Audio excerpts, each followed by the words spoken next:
Can you hear me now? Oh. Do they need? Yeah, Wendy, this is Rob. I'm having a hard time with audio as well.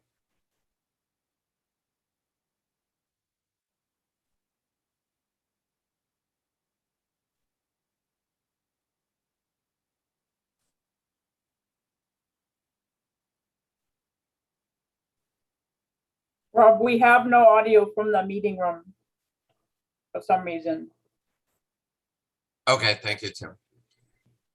and let them know a while ago, so they're working on it.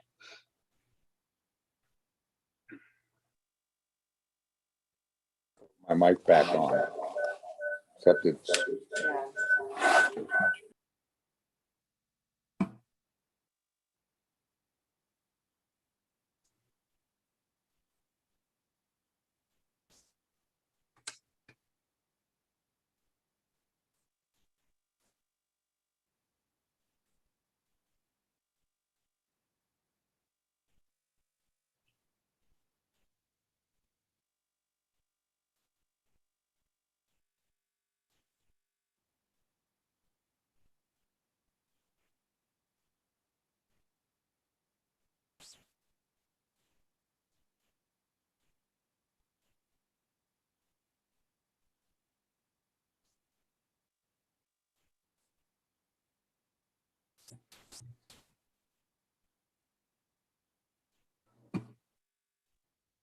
Let's see if I have it.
Tara,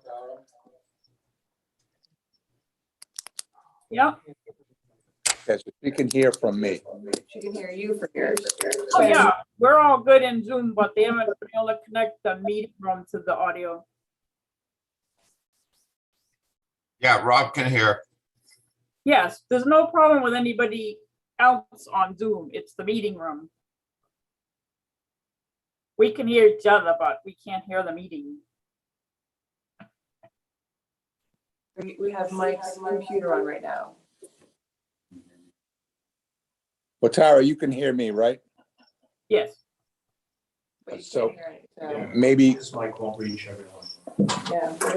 if we put it more in the middle, just means I can't play games this week. I have my iPhone too. So. yeah, even a cell phone on speakerphone would probably be something. So by muting that, we will get rid of the feedback. You Right. keep yours on. This is muted, TV is muted, so we won't get any feedback. Okay, We are recording and we'll post it out, okay, okay? so everyone, So you're So we don't need- It doesn't matter. if it's recorded. Well, It just gives us. a- doing it, that's fine. so what I just said about the microphones, ignore that, because the mics Just are speak not loudly. working anyway, so, Yeah, yes. speak up. Right. So can everyone in Zoom land hear me okay? Yes. Okay, thank you. Great, well. Yes. Technology did not defeat us. Yeah.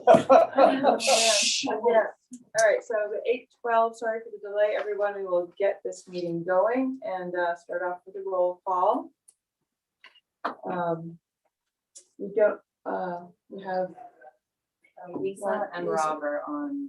okay, so let's just go around the table and then we'll do Zoom. Mike Capel, member.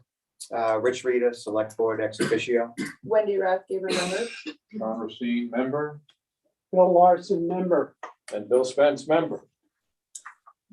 Rob Wilson, alternate.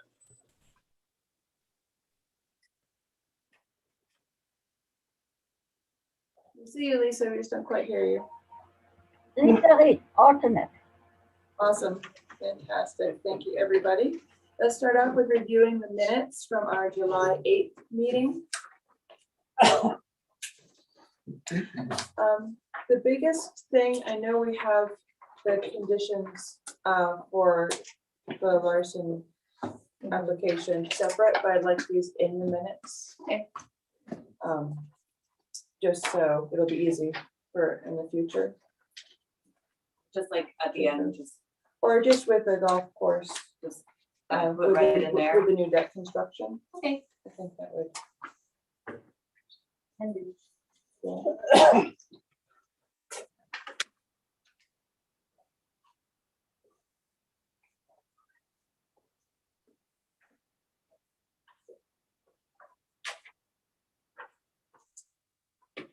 Line 62, it's very minor, and I'm sensitive to it, but you missed an H in that favor. sorry. Not give her brats. Oh, right, sorry. No, Okay.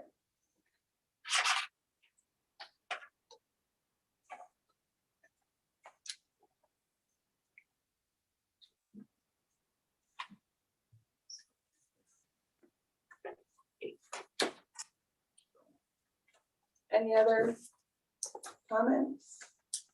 I move we accept the minutes as submitted with the addition of spelling Wendy's name properly. And the conditions. And then adding, well, in the conditions, subsequent and precedent should be included. I'll second that. All right, all those in favor? Mike Aye. Capel, aye. I don't think we have to do roll call since everyone We're who's here. seated No, is okay. present. Okay. I mean, it's a fun thing, fun exercise, but yeah. Conceit and alternate. And they're not here, Oh, that's true. so. Yeah. Anyway, all right, so all those in favor, was that Aye. aye? Aye. Yeah. Aye. Okay, good. Still gonna pick on everyone. Yeah. Good, okay. Wendy, if you have missing members, then you should seat alternates even though they're online. Oh, I thought we couldn't if they were online. You can have 3 members online. You just need a quorum in the room. Oh, okay, Okay. fine, so, Interesting distinction. Four, but, yeah, It's just a quorum that you need physically present. okay, that's fine. So why don't we see Lisa? And that does make you have to do the roll call, but the state law says you shall seat alternates, not you may. So, Okay, I got that. So all those in favor of accepting the minutes, Mike Capel, aye. Rich Rita, aye. Wendy Rathgeber, yes? John Racine, yes. Bill Larson, yeah. Lisa, Lisa. yes, okay. thank you. Okay. So let's move on. We have an application that's been submitted. I'm gonna pass. We have the larger versions are have been updated but just yesterday, with the smaller versions here. I'm a fan of seeing like it's large. Yeah, but They won't hear them now, they won't hear them now. at least not the same.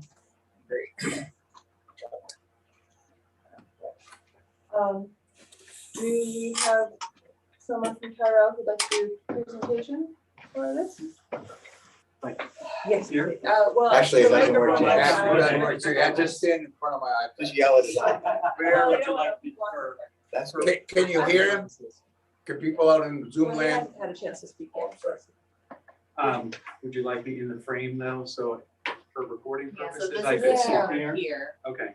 I don't know how you're gonna do it. Could you s- Yeah, 2 steps forward. Well, my camera is on. There we go. I mean, I can do this. Can I sit here at the end of the? So I think as long as you announce, James, who you are and Yeah. who you're speaking Okay, I just want to for, be close enough and to we the can hear you. microphone and Just sit next to even me. if you're a disembodied voice. I'll sit next to them. That's okay. I'm James Sunino, representing Tyrell Development Company. Okay, good. So everyone can hear him okay in Zoom land? Yes, Thank you. Okay. Okay, I'm just gonna give a quick introduction and then hand off the actual presentation. You may recall, we were here last fall to talk about the conceptual plans that we had for the large undeveloped parcels in the middle of town, which we acquired a couple of years ago from the Waterville Company.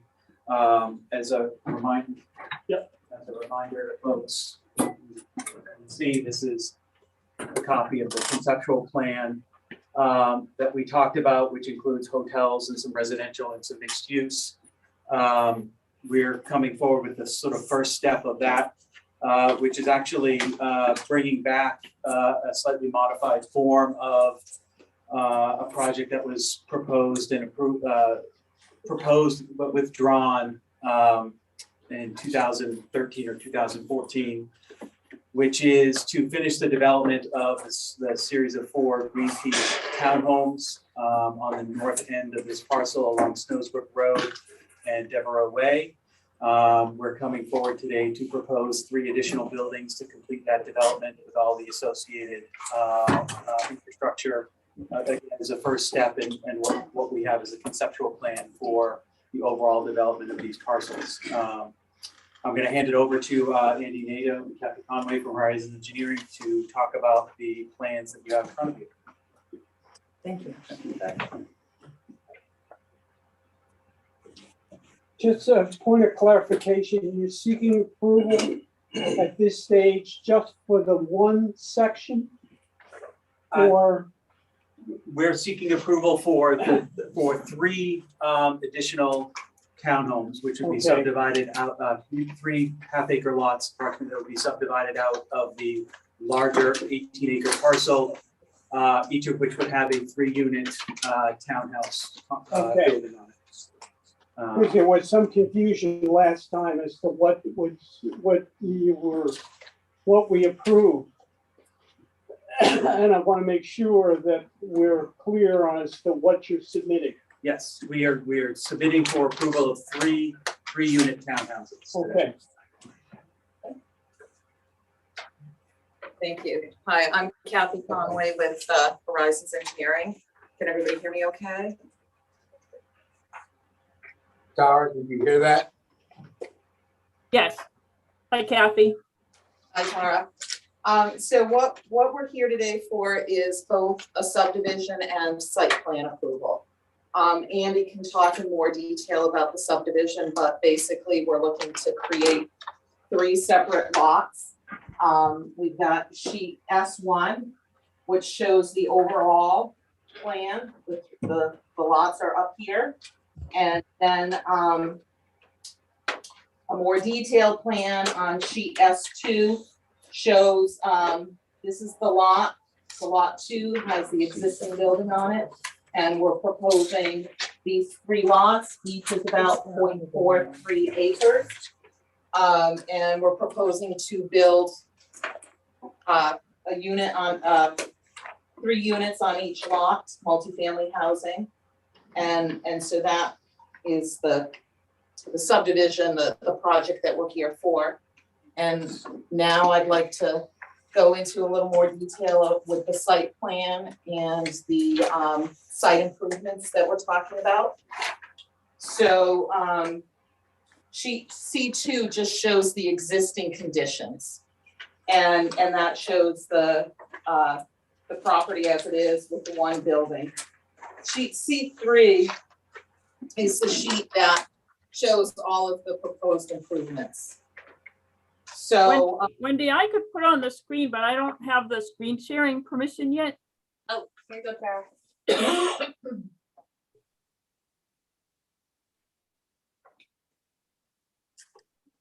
You should be all set, Tara. okay. So sheet C3, Snowsbrook Road is along here. Gorewood Way and then Devereaux Way is, we're proposing to access the lots off of Devereaux Way. About 100 feet of Devereaux Way is constructed just past the house that's existing there. We're proposing to construct another roughly 280 feet. We're proposing a turnaround as a hammerhead instead of a cul-de-sac. That's one deviation that we'd like to do is the hammerhead. In terms of water and sewer, we're also proposing to extend the 8-inch water main along Devereaux Way and connect the units to the water. We have a hydrant at the end. Sewer, we are proposing to connect to the sewer manholes up on Snowsbrook Road. These two units will go into this manhole, and then this one unit will go into the manhole down near the intersection with Gorewood Way. In terms of snow storage, down at the end of the turnaround, we've got areas for snow storage. One other thing we're looking at is the, based on the traffic volume generated by this project and potential future development, we are slightly over the average daily trips that would kick us up from a local road to a collector road, but we feel this fits more with a collector road. So we've designed the road to meet the standards of a local road. Sheet C4 shows the detail. We have a 20-foot paved road. We've got the profile here. It's a relatively flat road.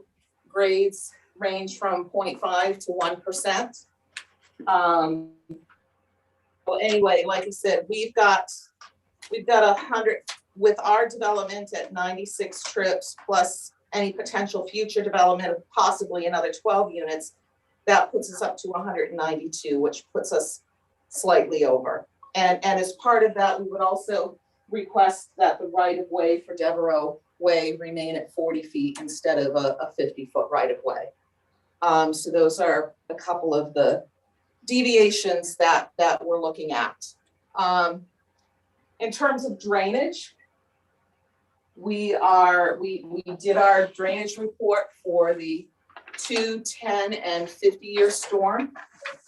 And sheet C5 shows a detail of how we're proposing to handle the storm drainage. Instead of doing the typical detention infiltration pond, because this soil is a very well draining soil with a fairly deep water table, we are using the tree box filter. We already have some up there that were put in previously. And so what we calculate is the infiltration. There's about 4,000 cubic feet of infiltration with these 29 tree filter boxes. And so that will handle the 10-year storm. And then we've got some filtration medium in here. And then we also put in a 6-inch perforated pipe to handle any additional storm runoff from above the 10-year storm. Those 6 inches are connected into a 12-inch, and we have 2 discharge points. One discharge point is up at the corner of Gorwood Road and Deborah Way, and then the other one is down further off-site. There is no increase in runoff for the 210 or 50-year storms pre and post development. So that is how we are handling the drainage. We will have drainage easements for all of the components of the system. We've got a operation and maintenance manual that is part of our drainage report that will specifies how all of these items need to be maintained over the years. Andy, I don't know if you want to add anything to that on the subdivision or development? Right, so I'm Andy Neto with Horizons. I don't really have a whole lot to add. We, as you all well know, we recently subdivided the original Green Peaks project. I think it was, lost track of time, I was spent 7 or 8 years ago. So as Kathy mentioned, there were plans at that time for some additional units, and that project never went forward. So we're essentially doing something very similar to what we had planned at that time frame with these additional units. I suppose I have to say, I'm the butter. Oh, right, yes. But before we get to, we do need to procedurally, we don't have the public hearing open yet. We're just doing this because a lot of these pieces came in last minute. So we do have to still accept that this application is complete before we get too into questioning. So we have been working with Tara, going back and forth with some various comments, and I believe that the plans that we are looking at now have addressed some of those comments that Tara has made. I'm not sure if the set you're looking at is complete, up to date at this point, but this set is. The landscaping and lighting, is that here or here or where is that? We sent those earlier this week. We copied, those are sent to Tara, who saw those, and copies to you and to Mark as well. So they were sent electronically, but not in hard copy. Sarah can screen share them, or I can run upstairs and roll those out. I guess so that we know that we have them for this. next approval. Sorry, what was it? I was typing a message to you guys. The landscaping and lighting plans. we I don't- can show those. Do you want paper copy? Would you like me to put them on the screen? Yeah, I think at this point, if you could just screen share them so we can see that they're here as part of the application, but it would probably be helpful to also have them printed out. if you don't One mind. copy, or do you want Maybe like three. So we could- maybe we'll do three. the landscape and lighting? Yes, please. Okay. All right. So, Kathy, do you want to talk about, or someone from the team want to talk about the landscaping plan while it's up?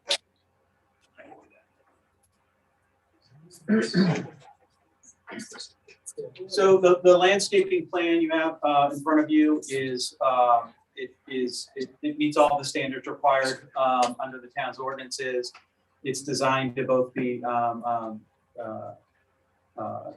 tolerant of salt and native species predominantly. The trees for the tree box filters are designed to match what is existing in the tree box filters that are there now. It in most respects exceeds the minimum standards. The lighting as well meets the town standards. There's no street lighting in this plan. It's mostly just exterior light fixtures in, the driveway and along the patios and walkways, things like that. Are they?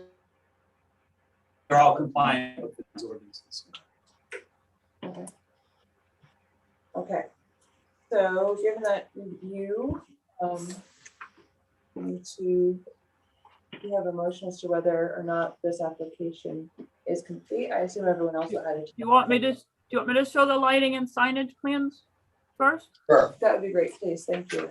Right, there's a lot to this. Yeah, This is the lighting plan. Wendy, it's Lisa. I have one question. Lisa has a question. Lisa, you have a question? Yes, I'm just curious. There is at present, we have a footpath going from Snowsbrook to Village Road. Will that be covered up? yep. If you can hold the question, Lisa, we're still procedurally reviewing to make sure the application's complete. Our Okay, public hearing isn't open yet, and we're not quite doing the detailed questions yet, Okay. so. Good question, but just wait 5 minutes. So just to be clear, the ones and twos colored circles are the locations for the exterior lighting. And I think on the next slide, you can see what the depiction of those lighting structures.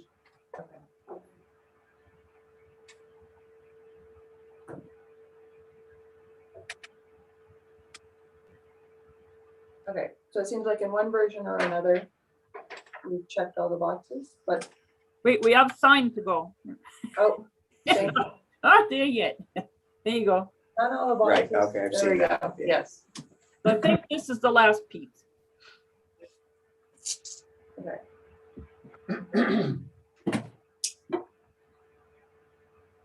And it's over here, right? Oh, it's the, yeah. Okay, Here. okay. So with that, and that's why I wanted to go through this a bit beforehand, because I knew things had come in differently. It's a bit confusing doing it this way, so. But I guess we can see everything's here. And they also have the municipal services letter from Mark. Yes. Right, yeah. Saw that. we saw that. I move we accept as the submission as complete. Tara, correct me if I'm wrong, we can group site plan and subdivision together in this, right? Or do we have to Do them start them separately. separately and then accept them together? Yes, I believe you can. Procedurally, was Mike gonna recuse himself first? I was going to say that I am in a butter. And I think that what we discovered last time, I do not have an economic interest in this. But I am in a butter, and I think what we decided last time is that since I have no economic interest, it's up to the submitter whether or not I have to recuse myself or not. Isn't that what we found out? If I could review that a little bit, that's not the whole extent of it. It's up to you, Mike. It's up to the individual. But the court test is whether you have a personal interest that's different than a public interest, which, you know, is a little different than do you have an economic interest? A little broader.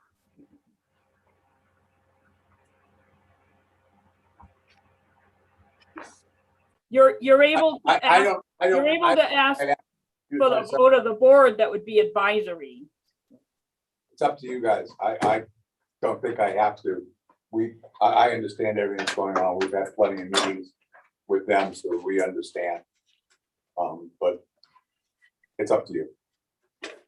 How does the rest of the board feel? I mean, it seems like there's pretty open communication that's been happening here. If the- Yeah, Mike votes. Okay.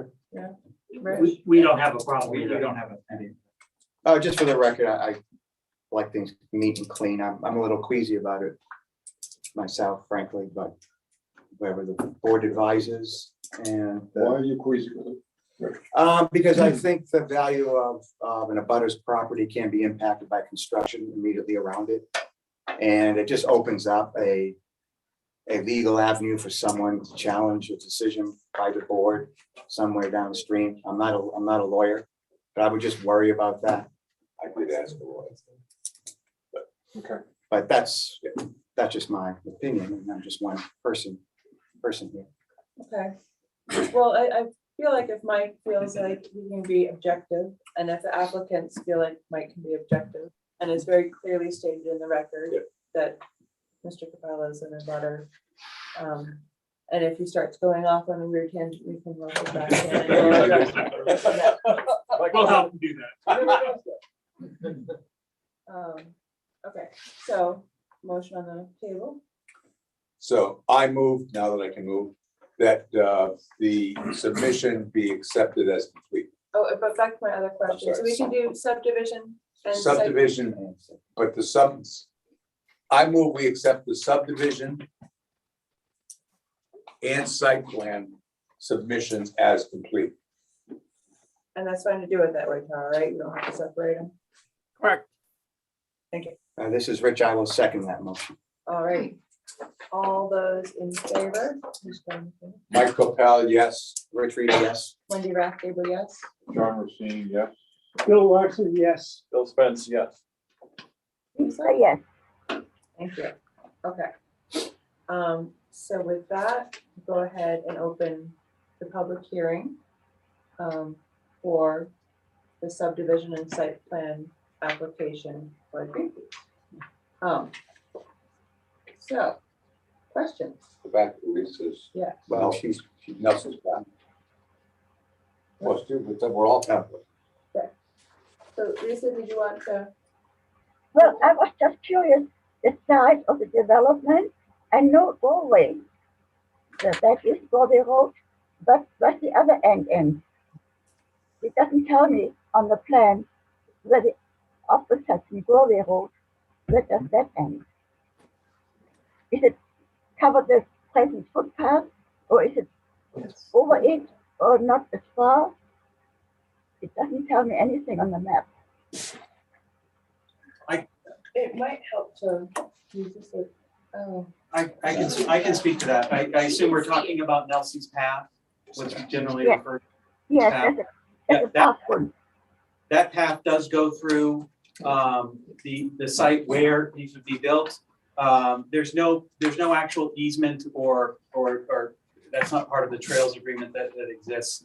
But our intention is to just relocate that path a little bit further up Snows Brook to swing around the end of the road here and connect back up to the path network just south, where the existing path is just south of Devereux Way. So, so we thought that was a better solution than having the path try to go between two buildings that are relatively close together. So our intention is to just relocate that path a little bit further down Snows Brook. So it's still there there'll be a path still there for use, and it will swing back around the end of the road and connect back up to the existing path. So it'll still be, I'm sorry. are you trying to preserve the character of the existing trail where it's wooded or? would it Yes, be- oh, yeah, yes, no, it wouldn't be, we're not gonna put in a big road or anything, no, our intention would just be to cut it up to have a nice similar walking path that would just be a little bit further down Snows Brook where you access it. 150 feet further down from where it is now is approximately where we think it'll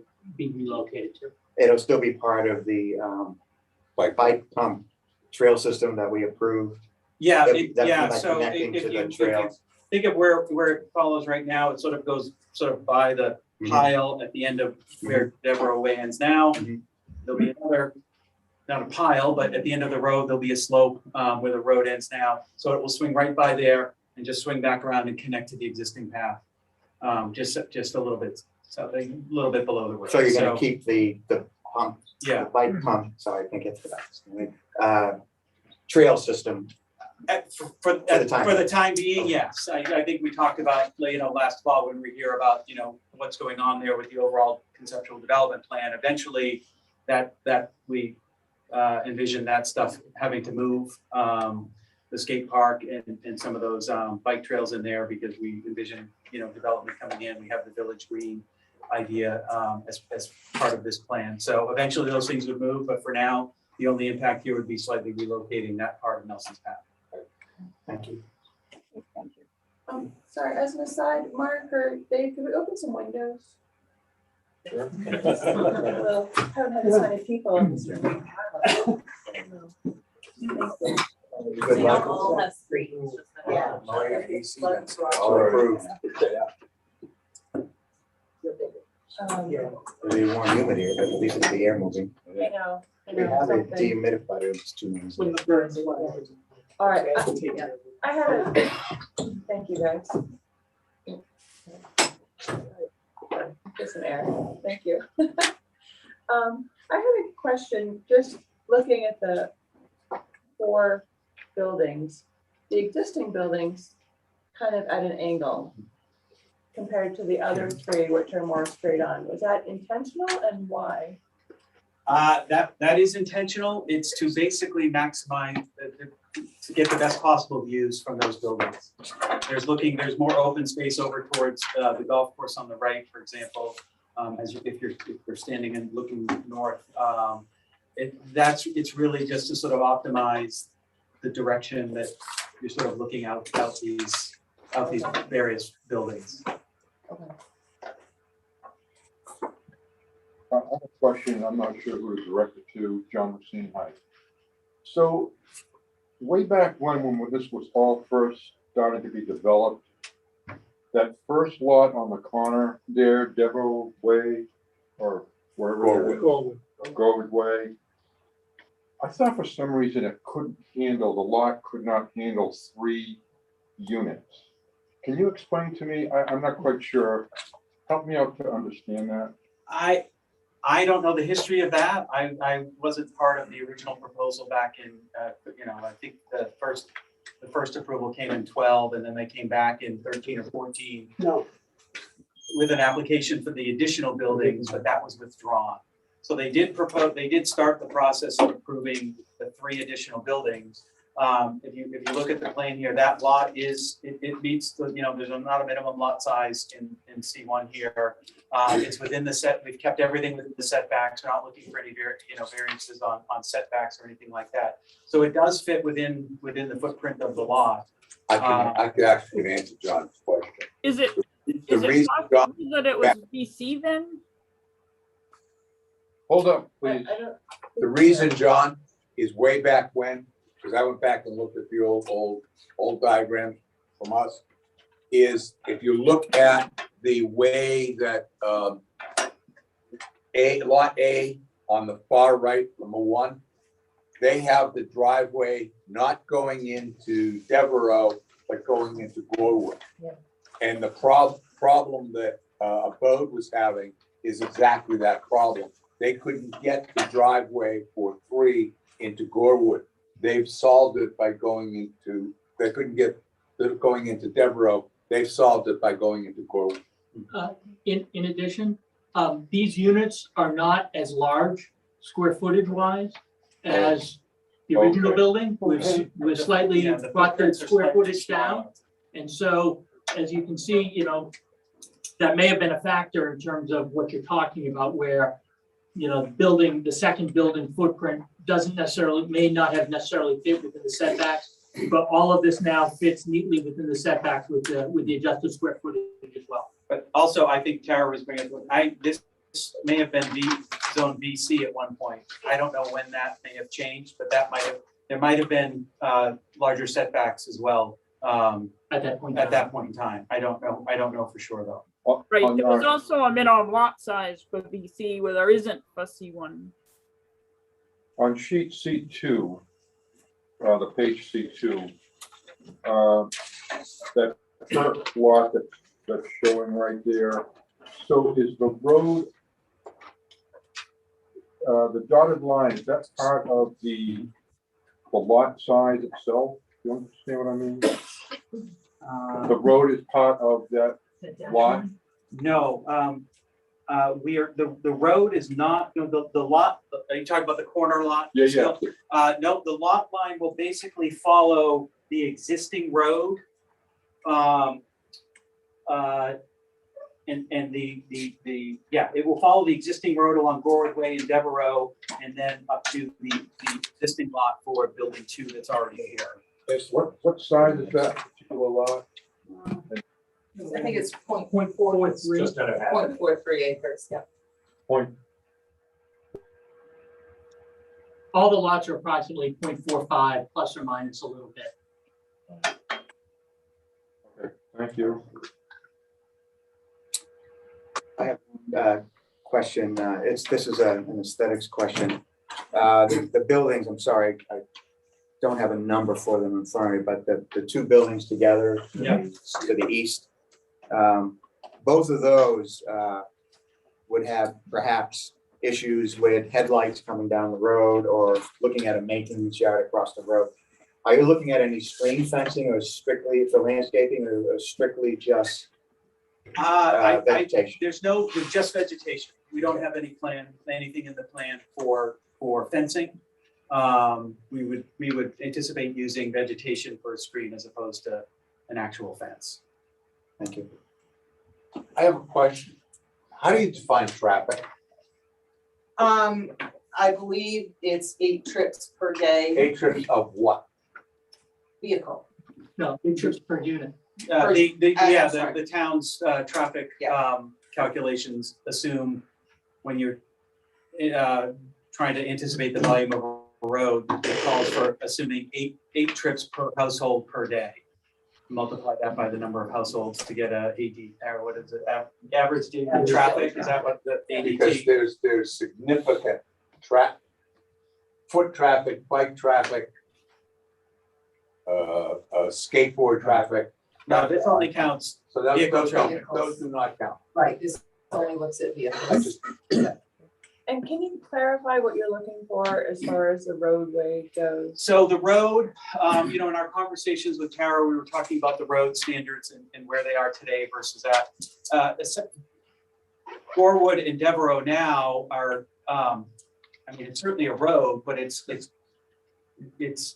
not a road in terms of it has a full, where the town's requirements for local or collector roads calls for a specific right of way and, seeks to have the pavement centered in the right of way, and have that right of way, granted to the town.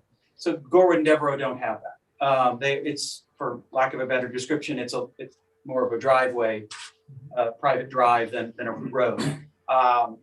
We understand that's not what the town wants to see anymore. So what we're proposing here is to, the new section of road that we're gonna build, we have designed it with the 40-foot right-of-way required for that classification of road. The roadway is the 20 feet of pavement in the center of the right-of-way with the 2-foot shoulders. All of that, meets the road construction specs. It would start where Devereaux ends now. Now, that doesn't do anything to the existing portion of Devereaux. It keeps it as is. The idea being that if and when further development happens that impacts this road, the rest of Devereaux, we would upgrade it at that And point.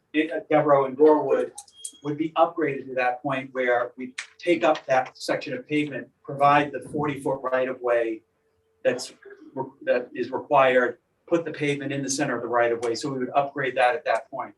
We're not proposing to do that now because we don't know if and when additional development would happen here. The conceptual plan has additional townhouses there. But we haven't developed anything here yet. We're all hoping the real estate market stays happy and robust, but a lot depends on how this project progresses and what we see in terms of the success of this project before we get to the what might be proposed next. We also have the whole conceptual for this entire parcel being considered. So as we bring in other components of that, it could affect what might be proposed adjacent to this. So we don't want to upgrade a road and then find out, oh, it's going to be a little bit different and then upgrade it again. And so we're trying to avoid that. But we do want to build the new section up to the current standard. So we have the 40-foot right-of-way, pavement in the center, and then in the future, if and when the time comes, we would upgrade the rest of the existing portion of the road to match that. I think it's important for us to say, as the concrete people, we've discussed the road situation with Terrell, and that's acceptable to us. And also, if and when it goes to a regular road, part of that easement is going to be on our current property. Yeah, so if you look at the lot lines for the existing lot and the proposed lots along Devereaux Way, they're not all even. The existing lot line, the lot line for the existing building and just, we refer to them internally as A, B, C, and D. So the existing building is building B, just to make things clear. The lot line for building B actually extends something like 8 feet into the pavement on Devereaux as it exists now. We're proposing the lot lines for the new lots where to start where the right of way would begin. And then you'd have about 8 feet of grass within the right of way, 2 feet of shoulder, 20 feet of pavement, and then the same on the other side. So that 40-foot right of way would start at the edge of these lots. That leaves a small portion of lot, the existing building B's lot, uneven with that. So we have talked to the abutters at the Green Peak Condo Association about, what we would like is for them to also grant the right of way across that 8-foot strip of their lot so that it's contiguous with the right of way that we're proposing. That way the town would have a complete and contiguous right of way as you'd like to see for the future. But the easement would be created as part of this. Now, are you looking to do separate condo associations or is there? Yes, there would be a new condo association. The existing condo association, there was, the time, there was a time in which new units could be added to that, but that has since expired. And given the difference in times in terms of the age of the building, and rather to keep things simple, we would do a new condo association, but it wouldn't be 3 new condo associations. It would be, these 9 units would be part of one condo association. And then we've talked to the existing condo association about working cooperatively about, because this is still a private road, not a town road. Collectively, they would have the responsibility to maintain the road and the drainage. That responsibility exists now within the existing condo association, but it would be shared, proportionately between the new condo association and the existing condo association for that road and for the drainage infrastructure. Okay, so the road and drainage would be shared, but any building maintenance, whatever. Yes, that's separate. yeah. And the building size, again, what did you say the new buildings were? The units are planned as 2,200, 2,400 square feet each. Yeah. Um, Without the base.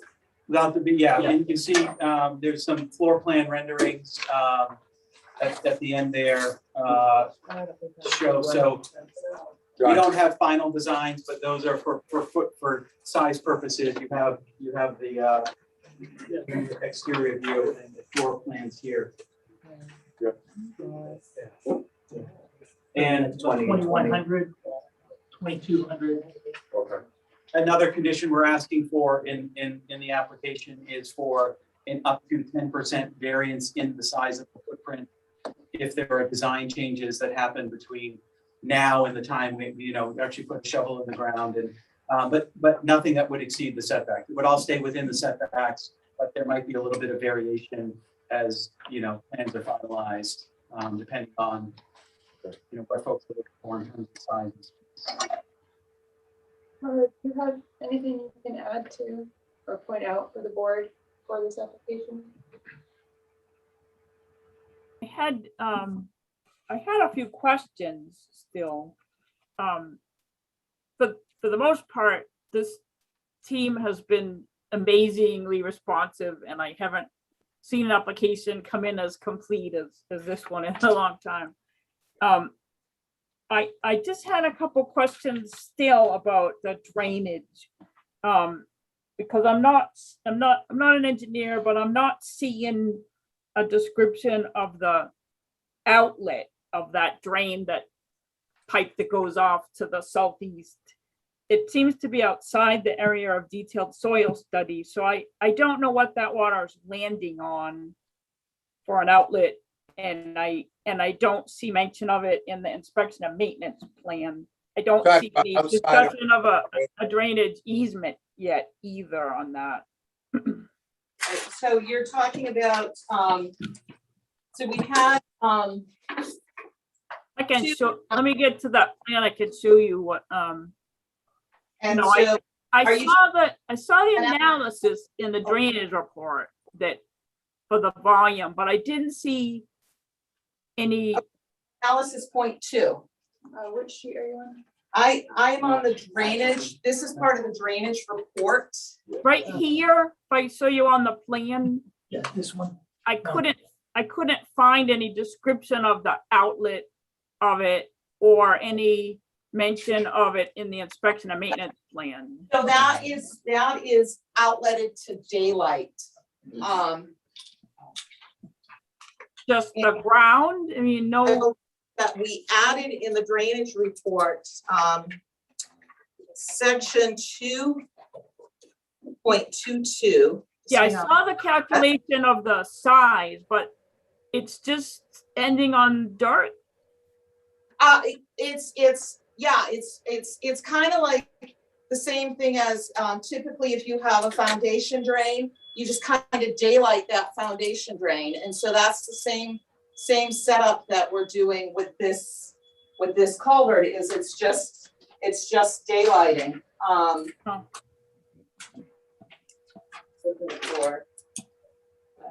Well, I have, been working on a list of conditions for the board, and one of the things that I would want to see in there is to have, that included in the inspection and maintenance plan to make sure that it's not running into problems on the end and. The other thing is that And pipe, it's not like, it's more like a foundation drain than a typical culvert that's connecting a catch basin to a catch basin.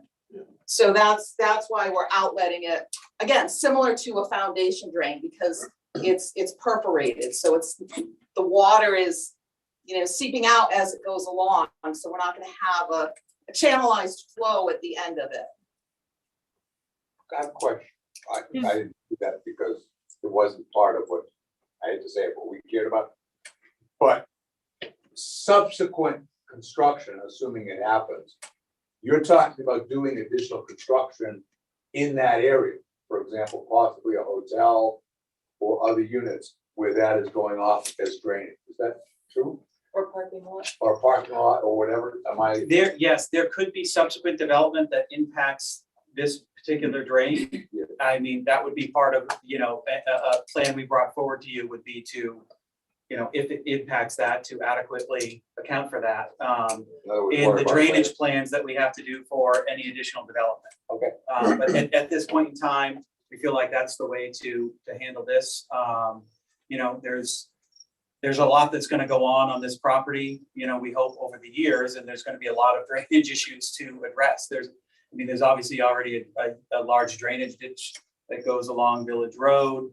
Village Road. Yeah, Bill. And so and there's drainage easements in various places, so we have to address all of those as we go along.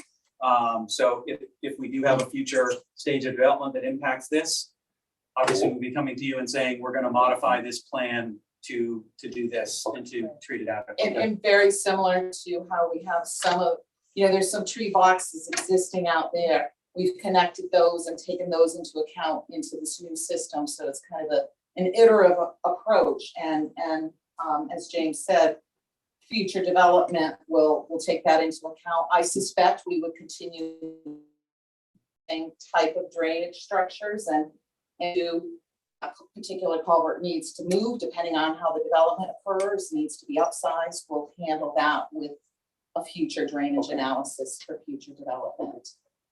Have we seen any language I don't see a drainage easement indicated on the plans or any language in any of the documents. We haven't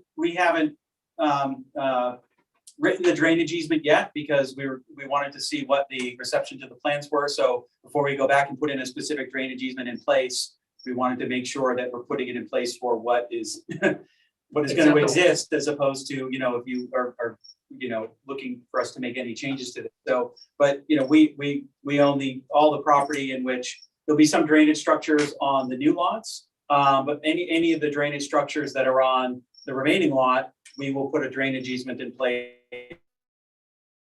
The condition of the approval. We just haven't put that in place yet because we want to make sure that what we're putting in place, meets what the final plans are. Yeah, I totally get that. Those were really the only things I was still looking for. And when you're ready, I have some, conditions to recommend, but I know we're still in a public hearing and I see that Jenny has her hand up. Okay. Jenny? Sorry, I can't quite see that. Oh, there it is. Sorry, Jenny, go ahead. No, that's okay. Can you hear me? Yes. Just curious, a couple of quick questions. If the exterior siding and color scheme is going to be the same as the existing unit, and also wondering what the timeline is. The color scheme and the exterior look is going to, we're striving to match as much as possible the existing building. The materials may be a little bit different. It might be an engineered product as opposed to wood siding, but the look and feel is intended to be the same as the existing building. Timing. And timing, our goal is to, once we have approval, to start the site work immediately. And obviously we have to address the road extension and this water sewer utility infrastructure first, but our goal is to begin as soon as possible. So the construction would begin all three buildings, or are you phasing like one and another? I think in an ideal world, we'd be able to go at the same time. We'd see the demand there to do, often, it would obviously be more effective if we could do all the construction at once. That is a little bit driven by, the market in terms of. So if the market dries up in a month, not that I think that's gonna happen, how would that affect how you approach this? Well, I would anticipate we'd start with building A, and then move on to C and D. But you'd still go ahead and have to put the sewer and the water. Yes, That's all throughout the whole. our plan is to, as soon as we have approval, is Get to all get the that work done, assuming we have the availability of the contractors, is to start the project. I have another question in regards, this may be way out of line, but in regards to the sidewalk. Yeah. Bill, didn't we talk about that way a long time ago, about widening that sidewalk or something? Still current.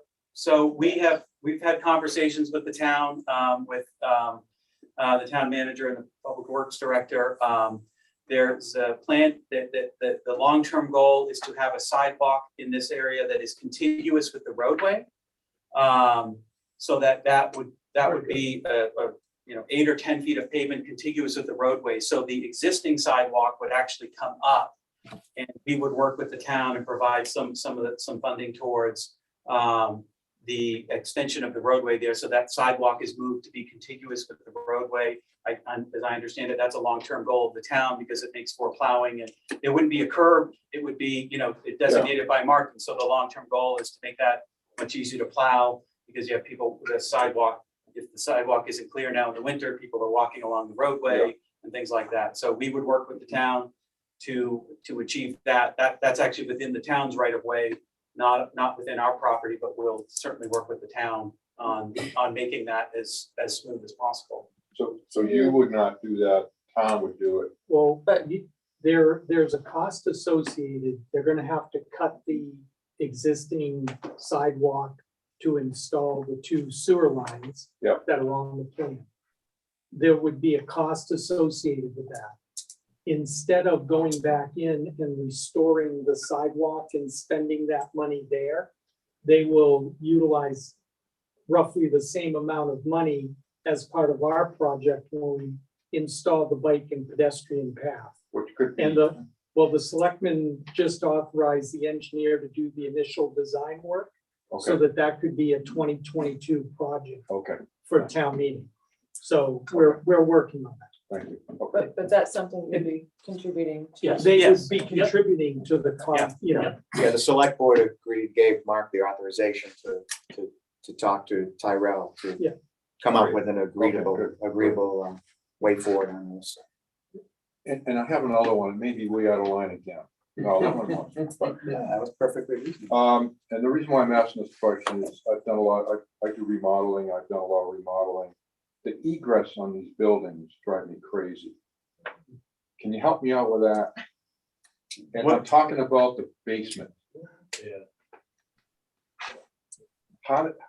I know the sprinkler systems cure that system supposedly, but maybe Tara knows a little bit more than I do, but it drives me crazy to see, why isn't there a bulkhead for the egress? Unfortunately, I don't know that I can answer that question. Okay. Uh, It just may be out of line. Yeah, no, I mean, we could, an architect might be able to answer that better, or, I don't know that I could answer that. Our plans were basically in the goal of all of this was obviously to complete this, to make it look very similar to the existing ones. Yep. And we were working off those designs and those plans. Okay. So, I mean, to answer your question in the short, we were trying to make this look like the existing ones, which is why the floor plans and the basements look similar to. I'll talk with the building inspector and see what we can, help me understand a little bit better about that. That's Yeah, probably. they would have to meet all of the existing building codes. Yeah, and I know it's if because they it's- renovate downstairs, Yeah, as an example, so. okay, yeah. Okay, thank you. One question for engineers. Everybody knows that the world's weather is changing, that weather events are going to be more significant in the future. The standards for the 10-year, 20-year, 50-year storm may not be adequate in the future. And one of the town's largest problems in the future might be drainage. And where will this water go? And if there is a storm larger than what is predicted in the standard tables now, where will the water go? What will happen? So, all we can do is design to the standards we have today. But one thing I will say about this particular site is that it has a soil group A type of soil, which means that it's like a sand. It has a very quick infiltration rate, and it also has a very low water table. So on this particular site, a lot of the water is being infiltrated into the soils. But the other thing to point out on the design that we have for these tree boxes is the way we've designed this. The 10-year storm is going to infiltrate into the ground. The other storms, if there's a really heavy rainfall, what's going to happen is that it's going to be in this medium here, which has some voids, so there's some storage area there. But in addition to that, it also has this perforated pipe that's going to carry, so just picture more rain coming and so the water level is going to be going up through the different levels of this design here. And so like I said, the 10-year is gonna, the heavier storms are gonna start to fit in the voids in this filter area. The even heavier storms are gonna start to go into the perforated pipe we have. And so then you're gonna start using a larger area of land to start that infiltration. In addition to that, we also have another 3 feet above that theoretically water could fill up that as well. And these are kind of in a depression or a low spot. So if there's even more of a significant storm, and I don't know whether that's 100-year storm or what size storm, what you would wind up with is some ponding around these structures. So you're absolutely right. We have had some storms that are unlike others. But the other thing about this particular site as well is that, you saw the road is a fairly level road. So it's not going to lead to washouts, more water, more issues with flow. So I can't predict the future. I don't know what it's going to be like in 25 years. I just know that we're meeting and exceeding today's standards because generally it's a 25-year storm that you want to make sure you pass. And typically, a a 50-year storm will overtop the detention pond. So again, this site has a lot of things going for it in terms of the soil type that is there. My point is this, we're surrounded by mountains. And as I presume you do more work for Tyrell in the future, and assuming that all of that happens, if there's one hell of a storm, this area here is going to fill up with water. And I would say that it's the job of the engineer to figure out how to get rid of it. And I think that your interest and Tyrell's interest to think that way. Can I just chime in on the regulations? So your regulations were strengthened. These new subdivision regulations have stronger stormwater requirements, and they require a stormwater system to handle a 50-year storm and to show that the stormwater leaving the site is no greater than now, which they've done. And I think, Kathy, can I just ask, I think what you were getting at is the requirement that you have emergency overflow structures based on the 100-year storm. That's what you were just talking about, correct? I did not do the calculations for the 100-year storm, but what I was saying is that we do have that additional room to handle additional water, yes. And the current tree boxes actually meet those standards, the ones that we had put in place 8-9 years ago. When you moved in 8 years ago. Right, any other questions? Again, I'm just seeking clarification. You're proposing to build what unit first? Building C or A? I would anticipate, in an ideal world, we all three at the same time, because there's the Right. economy of scale there for doing the work. But if they go in sequence, I would anticipate the building A on the corner would be first, Okay. and then move outward. But our intention is to do them Yes. all together. Our hope is to get them all done. It's hard enough finding contractors Yeah. these days. If we can get them in the valley, we're gonna keep them there until it's done. So Mark, And the part that is part of the subdivider improvement agreement is the utility road Yes. part. Okay, so, and he already said that part will be built. whether That's they going build the first. building That's or- the immediate work is So- so we're not gonna like build building A and wait to do, the road is going in, the road and utility work, all that's going in first. And then the building. So that's the intention, is to do that work immediately. Cindy? I have a question. I'm putting the cart before the horse at this point because I'm looking towards the entire plan that you're proposing in that area and concerned about all the drainage issue that will be in that flat land for the future and this open pipe.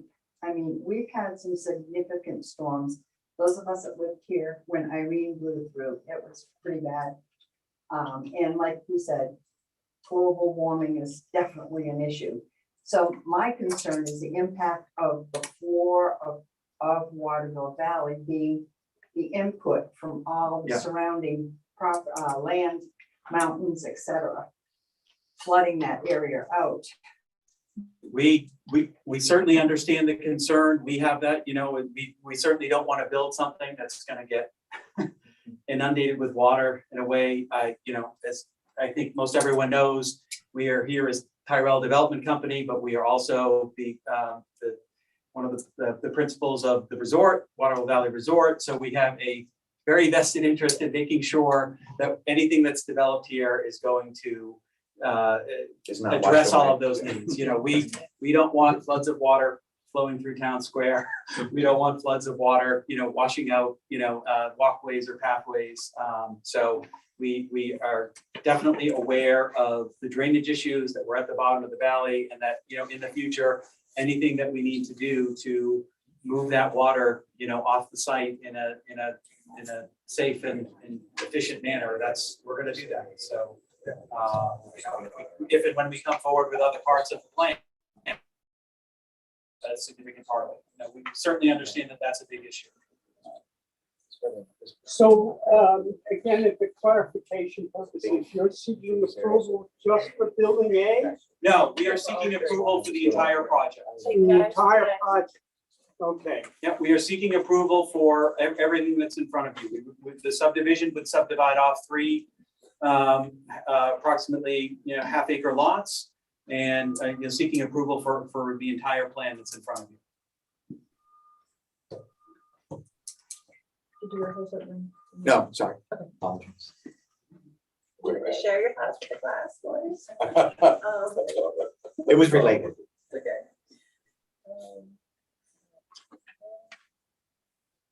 Are there any more questions?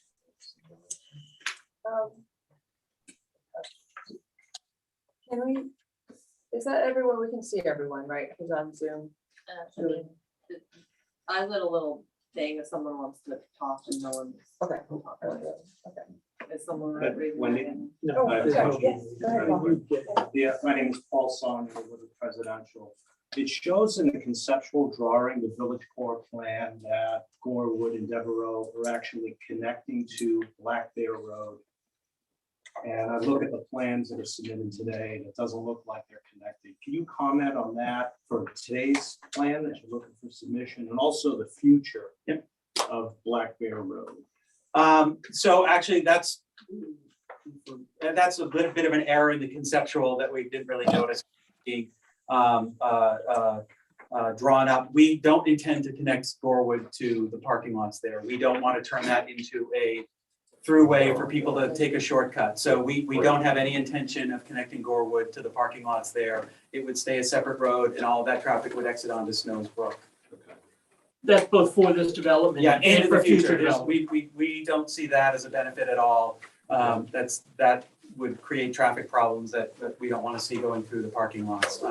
We have the parking lot agreements with the Presidential, with Gorewood and Snowy Owl, so we are motivated to make sure that that remains a safe place for people to be parking in and out of and walking through to and from their vehicles and things like that. So, okay, thank you.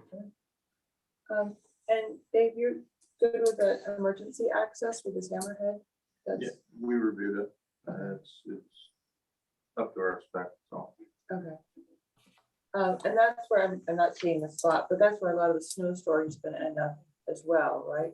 Sorry, Mark, go ahead. Yeah, and there's also the trash. Dumpster. Dumpster. there's also there's a enclosure. dumpster pad at the end of that There- hammerhead there, which would meet the requirements for the dumpster enclosure. Did the revised plan extend the hammerhead? I didn't measure. The 31.5. the dumpster enclosure is beyond the end of the hammerhead. The hammerhead is, as you see it on there, is designed to the length the town requires for turnaround. And then the dumpster pad goes Off beyond of that, yeah, yeah, yes. but they're connected still. Yes, right? yep. I just want to make sure. Yeah, that if you see it in the plan, See there, the there's a black box? truck came back right up to that, Okay. that dark gray Right, box. that's all the public works director was And concerned yes, about, there's to maintain the distance Yeah. that public safety needed with the enclosure at the end. So Yeah. if you've taken care of that, that's great. Thank you. James, I wasn't sure that was updated on sheet S2. I was gonna say C3, you want S2? Has this been updated to show the right of way, including the dumpster pad yet? No, Yeah. S2 looks like we updated. Yeah, that would need to be. Yeah, Yeah, S2. there's no revision noted, so I didn't think it had been. And somebody was just asking a question, John? Yes. Does that development have to have a dumpster? Yes, we would like it to have a dumpster. Does it have a dumpster now? No. No, How do you deal with that? We have no problem, especially with the location of the dumpster being pretty far away from building B, which is what we are. So we have no problem with the dumpster. John, the problem is adding an additional 9 houses, okay? Yep. To this central transfer station. Understood, got it. So, I mean, we've already had so many single family homes this year, what, 6, 8, something like that? Yep. just getting started around town. So we're already really stressed here during peak period. So we need them to have a dumpster. Sure, gotcha. Is the intent to allow the existing buildings to use the dumpster? Yes, it is. Okay. It's gonna say for A, C, and D only. So we're actually taking 3 units off for you. Yes, That's right. exactly. And that's a great thing. That's going to be very helpful here at Central. Yeah. All right, any further questions? Is it the intention to push the snow off the end of the Fibro Way? Yeah, there's 3 areas, at the end of the hammerhead and on the sides of the hammerhead, so. You got a what, a yes. 4-foot drop that it shows there. Well, and also off Gorwood. Off of Court, the Gorwood corner as of well. Gorwood, Yep, right? and there's one at the corner of Gorwood too. I have a quick question. When my wife and I were looking at this, for the signage, Oh, may I? go ahead. Okay, I just was wondering, is the sign gonna have the back of it against the trees? Because if it's out like this, then it has to be signage on both sides, so both sides of the streets can see it. If it's against the trees, then you only need one side. We can Know what I certainly, yeah, we can certainly adjust the placement to, we don't intend to put, we want it to be one side, not two-sided, so. Okay, we'll- so we'll it has place to be we'll place placed it accordingly. accordingly. We'll play it. Because I'll cars also, come from both directions. I'll also note that that sign is not designed that way, but one of the benefits is if and when we get to a stage where we are realigning Gorwood and Devereaux, that existing section, if and when there's future development and we adjust that road to be the 40-foot in the 40-foot right of way, that Gorwood would move, so we would adjust the sign location appropriately. If the end of Gorwood actually may shift over a bit, so the sign would be, it's able to be relocated. But obviously that would be part of what we come to you, if and when we come for the next step. We'd certainly note that, just like we'd note any changes to the drainage or anything like that. And that sign is not lit, correct? That is not. That's not lit. there. Okay. There is mention of backlighting, low-level backlighting in the application. Well, I think it's mentioned in terms of if it were to be lit, it could be lit with backlighting, but our intention would be to not light it. I don't think that's what we would anticipate doing. I think that would need to go, I mean, if it's something the board cares about, that would need to go in the minutes. If you approve this plan, it does mention backlighting. And I reviewed it and it would be consistent with your ordinance, so it would be fine. Other condo associations or developments like this do have their signs lit. But Cascade Ridge does not. Right. So there are both. I think there's both. There's all both, around but I mean, town. some. Yeah. Do you have a preference of lighting or not lighting? I think Because- it would be the method of lighting that would be a concern, Okay. you know. I mean, I think our preference is not to light it. It just adds additional infrastructure, conduit and everything else. But Yeah. if there's a preference to have these lit, we can certainly. I think the concern is more like not a floodlight from the ground going Right. up. Yeah. versus, No, you know. that's- Like what we have now. Yes. Okay, so just to be clear then, if you decide to light it, it will be dark sky compliant, but it's most likely not going to be lit. Yeah, our expectation would be to not light it, but if it were to be done so, we would certainly do it in a way that comported with the town's requirements. Is there a consensus whether what we would prefer? That's what I was asking. Do you No. have a preference? Do we have, I'm not aware of. no, is there a consensus No, amongst amongst the us? board, I mean. Amongst you- the board, is there a I consensus? can see it both ways, I mean, it's helpful to be able to find a place if it's lit, but it's also. We allow lighting others to and, do it. You know. It's Oh. certainly allowed by your ordinance. I just kind of You have no penciled in preference? I just would pencil in a condition that lighting and signage be in compliance with the zoning ordinance. Yeah, right. Simple. Okay. All right, Okay. Tara, did you want to go through your list of points that you have? Do you want to close the public hearing and then do that, or? Yeah, sure, yeah. Is there any other questions? And a last call, anyone in Zoom land? We haven't gotten any phone calls or I'm gonna emails or. stop the screen sharing just because I have a little bit of ADD when I do that. Yeah, you're not the only one. The one's handed out. Okay. All I right. would, I guess I'd recommend that before you start talking about conditions, you vote on the waivers. Sure. And I do have some recommendations on that. Well, so we'll We go should ahead go and out of close. public Yep, we'll before go, we do that. yep, we'll go ahead and close the public hearing. No one's reacting, everyone's good, okay, I'm gonna close the public hearing and move on to our deliberative session. So yes, the waivers, and I don't see those listed out here, but were there 3? Yeah, it was in their letter to the board. I think it went out to, it came with the application on July 20th. Thank you. You're welcome. Yeah, I know. Okay, so the Hammerhead versus the cul-de-sac, we talked about that. The road classification. Yep. And the 40-foot right of way. So is it a good time? Yeah. So I recommended they request that waiver on the right of way. We wrote it into the regulations when we rewrote the road standards, in my mind, for situations like this, where, it may be gonna serve other buildings, but it's not gonna be a major through road. To me, this is the intent of that when you did away with the internal roads. I don't recommend, I don't think, I'm not a lawyer, this is where I say I don't play one on TV, but I don't think you can waive the road classification for a future development for which you don't have an application in front of you. I think you can certainly discuss it and have the minutes reflect that the board's supportive of it, but I don't think you actually can vote on the second one today. We can't just limit it to this application, to this. Well, you don't need to, because they're not exceeding the numbers for this application. Okay, gotcha. Yeah. They're fine for this application.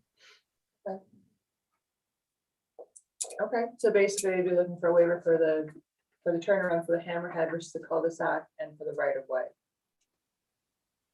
And I think it's fine to discuss the other so that it can get into the minutes, whether the board supports it or not. That'll be informative in the future.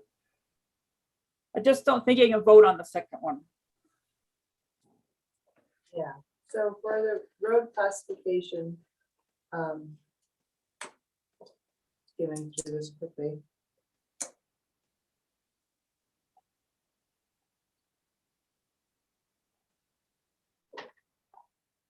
So just in how they discussed it, that for this development currently, it would be for the new aspect of the pavement that would be built to specifications and leaving Gorewood and the existing Devereaux as is until future. So that, yeah, I see that's where that confusion would be. I'm fine with doing it that way. I don't know how the rest of the board feels. I want to ask for a roll call. It's not really a vote, I think. It's, It's just a we're not discussion. voting, just trying to make sure it's in the minutes. Right. I don't think we want to discuss something that is. But we can't So- vote on it, but we can. We know, why do we want to discuss something we don't understand is going to happen yet? Well, just for clarification, Tara was suggesting we're okay with doing it this way, not making them dig up Gorewood and the existing Devereaux. I think to that's fine. I think it's fine. It makes sense. Anyone have a problem with them doing it that way? I think makes sense. They did talk about, in your presentation, you talked about that at some point in time, you plan to go back and make all of these roads conform. When would that be? I can't put a specific timeline on it. It depends on when we get to the, what the next steps in this whole plan are. I can't say for sure that, additional townhomes or something else on the other side of Devereaux would be the next step in our plans. But it would be when we come forward to do any additional development along that would impact Devereaux. That's when we would plan to as a part of.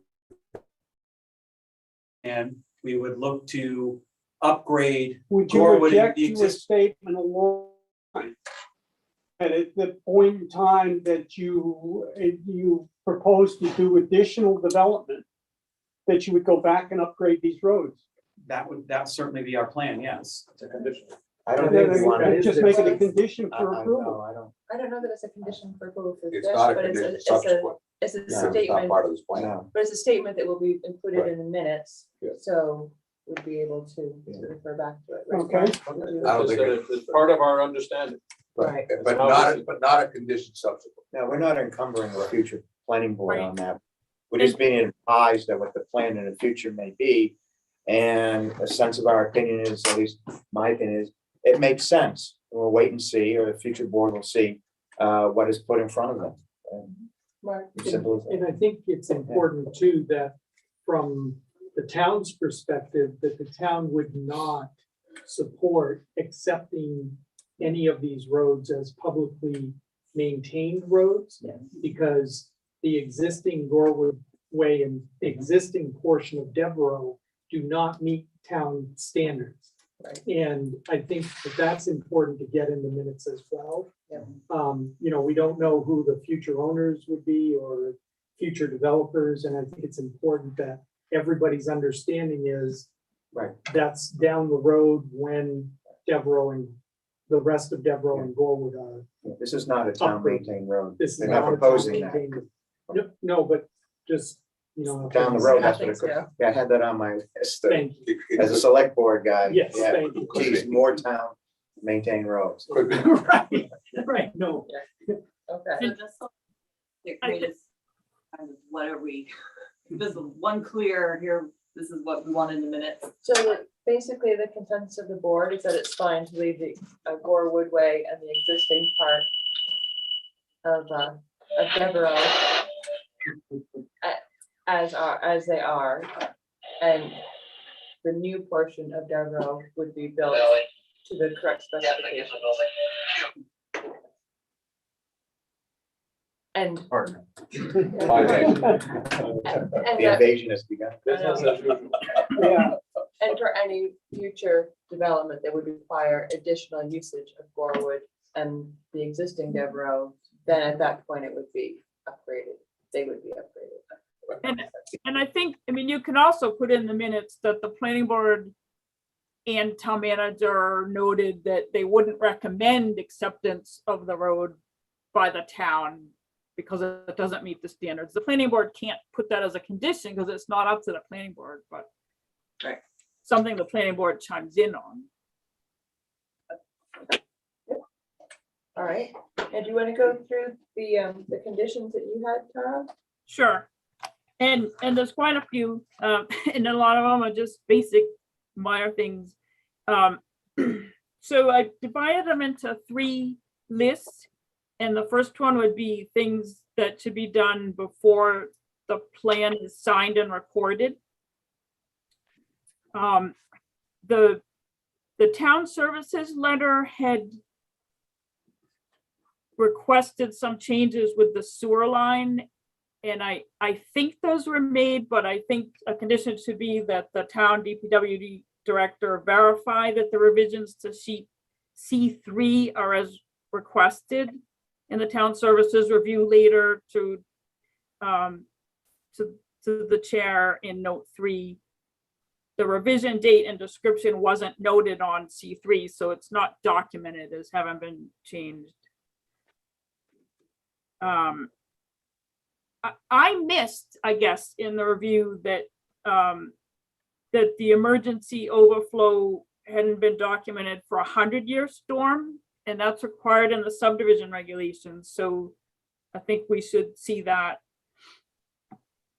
The wording of the inspection and maintenance plan was a little bit too much toward a DES alteration of terrain permit. I'd like to see it reworded to be clear that it's part of the planning board's approval.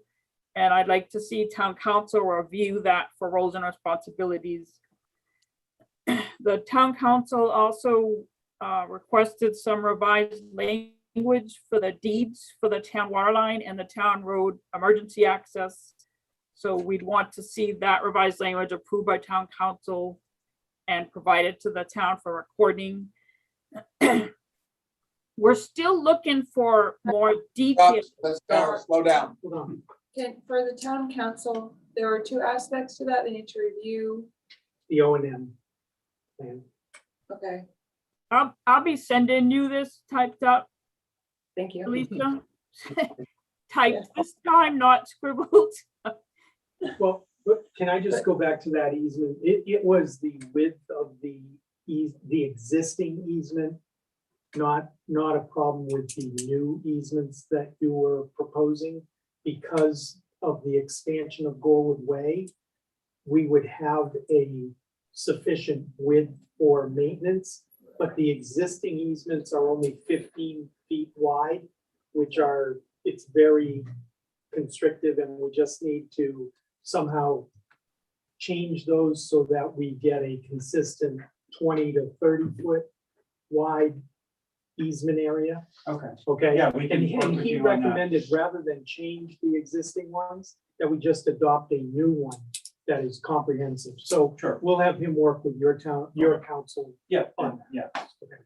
I'm sorry, but the easements you're talking about, Yeah. does that also, impinge is the wrong word, but encumber part of, It would change yours and your council, the existing right, we will association would have. we'll to have involve- to sign off on that Yeah. also. Yeah.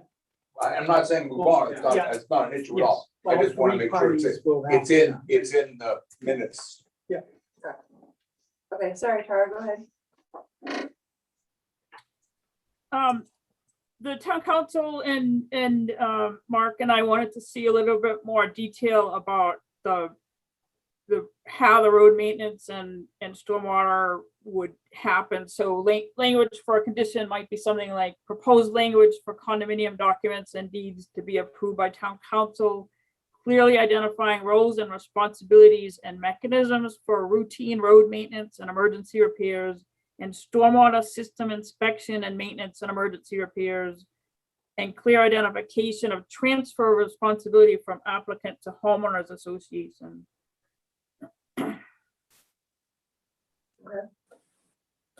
And that's, language we have in the regulations. I added providing the language for the drainage easements. A revised plan to show the dumpster enclosure meeting the town requirements in accord with the town ordinance number 21, showing an adequate turnaround, design and turnaround to be approved by, would that be you, Mark? By Public Works Director or Town Manager, yeah. I'm always hesitant to just write town because. Yeah, no, that's good. One of the two of us, as long as we've. All fees paid, including planning consultant, town council, and recording fees. A final approved plan set provided in paper and PDF. Final Mylar copies of sheets S1 and S2, stamped and signed by an engineer for recording. That's your subdivision plan. That's what you'll be recording. And the standard subdivider improvement agreement approved by the town. Any questions on those before I go to the next part of the list? So Tara, yeah, I have a quick question. It's Andy Netto. So are you referring to meets and bounds descriptions for the easements? I would leave that up to the town council, whatever he's comfortable with. So you'll want to work with him. Okay. We historically done that. We need to town council about it, but usually it's centered, it keeps the pipe centered Yeah. and measure it from the So pipe. we'll document So, those on the plan and. It's just very difficult to get it exactly where we want it if you No, I don't do agree it with that way. So we'll work with town council on that. Yeah, in my mind, it's fine to show it on the plan or in writing with the proposed deed language, but I'd leave that up to him. Okay. So the next list would be before building permits are issued. And that would, focus on the performance guarantees. So it'd be an engineer's estimate for the road improvements, water and sewer and drainage, and a performance guarantee for that amount in a form acceptable to the town manager. An engineer's estimate for the restoration of the sidewalk along Snowsbrook Road and funds equivalent to that to be provided to the town for use in the future sidewalk improvements. Cash deposit provided to the town to be escrowed for inspection fees. And documentation of compliance with RSA 356B. I think you'll probably be able to apply for the under 10 unit waiver, but you'll need to document that. Any questions on that set? It's pretty straightforward.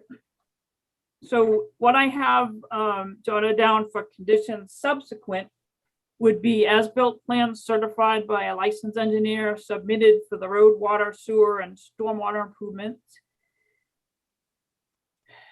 Road, water, sewer, and stormwater improvements is shown on the approved plan completed within 2 years unless extended by the planning board. That's in the regulations. I'd like to specify that the approved inspection and maintenance plan for the stormwater facilities must be adhered to and documented, and that any changes to the plan must be recommended by a licensed engineer and approved by the town. And Mark, who should that be? I think it should be the Board of Selectmen or their agent. They're the enforcement authority. Okay. And the applicant wanted the provision that building footprints may vary by 10%. Do I have that accurate, James? Yes, that's correct. And you wanted to add lighting and signage in compliance with the zoning ordinance. Does the board want a deadline on that first set of conditions precedent that lead up to the plan being signed and recorded? I mean, I don't think we need it. I suspect you guys are ready to crank ahead and we'll get it done quickly. We hope so. Yeah. What was customer, like 30 days? I mean, it could be a year. Right. It's really, it's more along the lines of getting started and then stopping, Right. you know? for The some land reason. bar approval Right. runs. Right. We're interested in maximum, not minimum. Yeah. They This is started- Right, I mean, because the 2 years is once it's filed, right, but right. when, what if it's not filed for 10 years and things have changed, is why sometimes boards have a deadline in here, but it's not in your regulations. Do you guys have a problem with 2 years? No. Well, So- 1 year, We might want to. 1 year for the 1 year? conditions, not for construction, for the initial conditions. Conditions precedent? Right, no, Not a Yeah, problem. the before the plan is, before, so yes. all of those things would have to be Be- met. Before And we the can. plan would have to be signed and recorded within X. Within Yeah. 1 year. Right, No problem. And I can say, we can write in unless extended by the board. sure. That's all. That's everything. I think I've captured everything. Before we leave that, Tara, is there a bond or something in the case there's construction damage to the roads, to the town property? Bill, that is handled with the subdivider improvement agreement. That's what that is. Okay, It's number one, to make sure that they build what they said they were gonna build and there's sufficient money to do that. And then for any issues around the site. So we'll take care of that.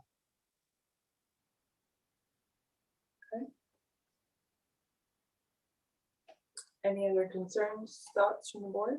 There's one, as the part thing, and we talked about this, that Terrell will be responsible, Terrell and whoever the ultimate builder is, making sure that any and all, so we don't anticipate, obviously, but any and all damage or otherwise to any of the current existing facilities or anything else, they will make sure that gets taken care of. And we talked about that, and that's clearly a non-issue, but it should just be to keep everything legal. I think that's a private matter. I don't think that's the. All right, and that's fine. We'll Import take, issue. we'll take care of it with that. Yeah, I don't think that should be part of this discussion, Mike. That's a private matter. That's not a problem. Okay. All right. If there isn't any further discussion or questions, do we have a motion? Okay, I'll move to accept the plan as presented with, we're gonna call them conditions. Precedents. Conditions, precedent, and subsequent. For both the subdivision and site plan applications? Yes. I'll second that motion. Mark, what do we miss? Nothing. Go ahead. What? Nothing. You don't have your nothing. Nothing is expression. nothing. Thank you, Mark. Okay. All those in We got a roll call. Mike Coppell, aye. Rich Rita, aye. Wendy Rathgeber, aye. John Racine, aye. Bill Larson, yes. Bill Spence, yes. Zista, yes. All right, so subdivision and site plan applications are accepted with the conditions. If you guys need, you know, that more detailed list of what you get. Yeah, we'll mark that. That would be helpful. Don't want to miss any. Because we want it. Yeah, I'm sure. I'm sure. I scribbled there a little. We tried. We'll compare notes.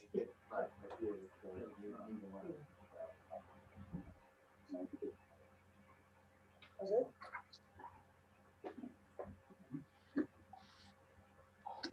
So. Thanks, everyone. Thank you. Remember, no construction before 8 AM. Thank you. Yeah. Please. That won't bother me. Hey, you bother me, but actually, I'll wait before that. Do you have anything else on your agenda? Oh, yes, always. Kitty's not even 10 o'clock yet. We're just getting warmed up. Well, thank you for getting it first. Someday. All right. Oh, yeah. I'm not gonna say- We'll be talking, sure. I'll be talking about all the time. Thank you. Thanks, guys. Thank you, yeah. So next on our agenda, we have a conceptual consultation on land use. Share. Yeah, 3 copies. If you guys can share, Bill and Bill. Kind of encapsulates what Craig wants to.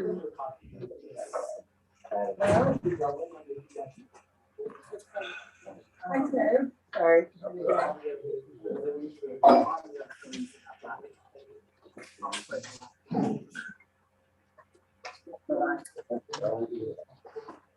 All right, yeah, I finished all that, but we're kind of working through like. It'd probably be good to see you for the video, right? I mean, this doesn't really. Yeah, the No, you gotta talk. It'll be like You gotta talk around my here-ish. Yeah. Yeah, I think just yell. That's good. You remember talk to the end. Yeah, perfect. I got you. Okay. Did you want a copy of it? No, I don't. I want to facilitate a limited, as I'll call it, a B&B on the property of 30 Snows Mountain Road. And there's probably 4 different ways to facilitate it. Some better than others, some that have positive and negatives and whatnot. So but I do want to actually took a year off because of the things that were happening and whatever, and, but do want to facilitate it, forward for this year. So anyway, I have the property there. It's just shy of 3 acres. It abuts the golf course. One of the intentions is my ultimate intentions is to make the golf course a viable economic property that will maintain what we got going on there. And also to maintain the house at 30 Snows Mountain Road. And one of the things that is constantly missing in the valley here is actually transient residential units. We've lost probably close to 100 rental units over the course of the last couple of years. I can see that continuing. I don't see it changing anything anywhere soon. But it is an integral part of the property and to maintain the property in an economically feasible fashion. So I'd like to propose that I would like to build roughly 4 detached cottages down on the lower section of the property, abutting the golf course. There's a couple of ways to do that. There is enough property up there. There was a conceptual subdivision plan that was done by the previous owner, which I think is, with a little tweaking, is probably approvable. And I could do it by a subdivision plan. And there's some inherent problems with the subdivision plan. There's some inherent problems with managing a subdivision plan. The benefits are the financials. Obviously, if you added 4 lots on the property, the value of the property goes way up. My intention is not really to cash out on the property anytime soon. So the other route would be to go to the Board of Appeals to try to appeal to the Board of Appeals to basically approve what I'm proposing. That has some inherent problems also as far as appealable permit. It can be appealed by almost anybody after you've gone through all the work. The other thing is it runs with the land. It basically is a permit that would go forward forever and ever and change probably the character of the property forever. There's another route to go would be to change the zoning or add into the low density residential is to add B&B. I think what I saw last year on that discussion about the B&B in the low residential district was there was a few negatives. Homeowners that didn't want transients or rental units in that zoning district. So that would probably be a problem, but that is one route that could be done by a town meeting. The other route, which is the least economically feasible, but maybe the most easier to actually accomplish, is to change the zoning district from LDR to the rec zoning. And to enlarge the recreational zoning district in that area and to encompass this property into that. And then to add in under the residential, the ability to put in under recreational, put in lodging per se, with conditions and under special, you still have to come get special permit, and you can put in all kinds of conditions, whatever thing under the sun, owner occupied, you want to paint purple, things like that, town sewer. It works, and it also you can put in at the very end is if the property transferred ownership, the new owner would have to come in. So obviously you would revisit it at a point that something changed. So sorry, just to encapsulate, you're coming to us to try to get us to see if we're behind changing either what's allowed in LDR or what's allowed in rec. And if you think changing what's allowed in rec, also rezoning your 2 LDR, well, 1 LDR property. Correct. I'm asking your opinion. I think if I didn't ask your opinion, I would have to probably go in.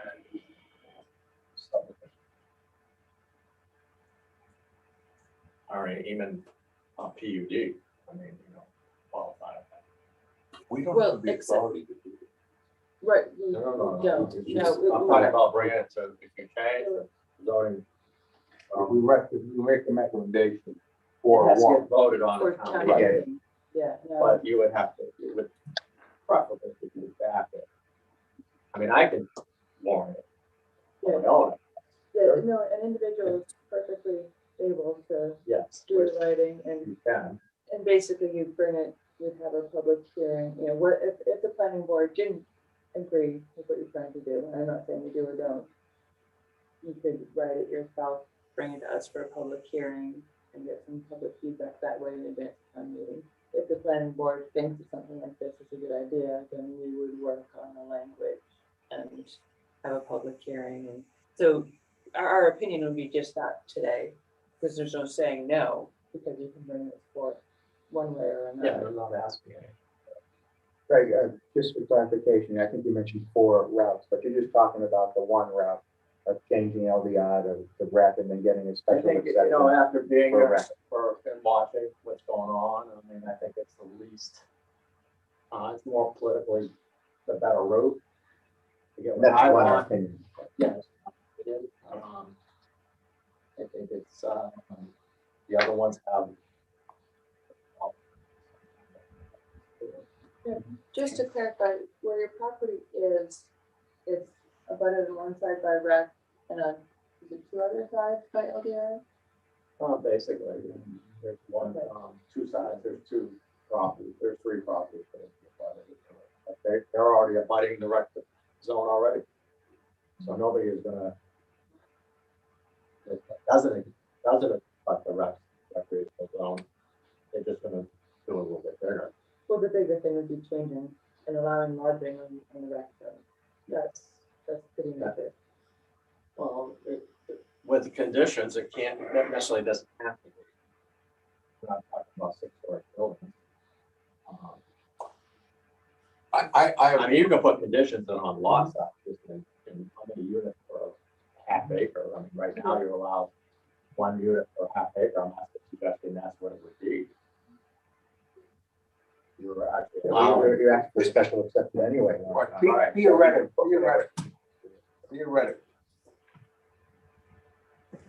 If we change what can go on rec. Okay. This would not just apply to No. that piece of. There are it would 2 apply other to properties, but it would still be, assuming that one of your conditions or one of your requirements would be an accessory to a principal use. And then the principal use has to be on that rec site. So let's just take the property to the north, which is probably the biggest rec zone, without mentioning names. They would probably, but they actually in history had lodging on that site. Theoretically. Right, and there was actually lodging on this site, you go back. So it's not something that what I'm proposing is actually outside 100-year run. There was lodging on both these sites.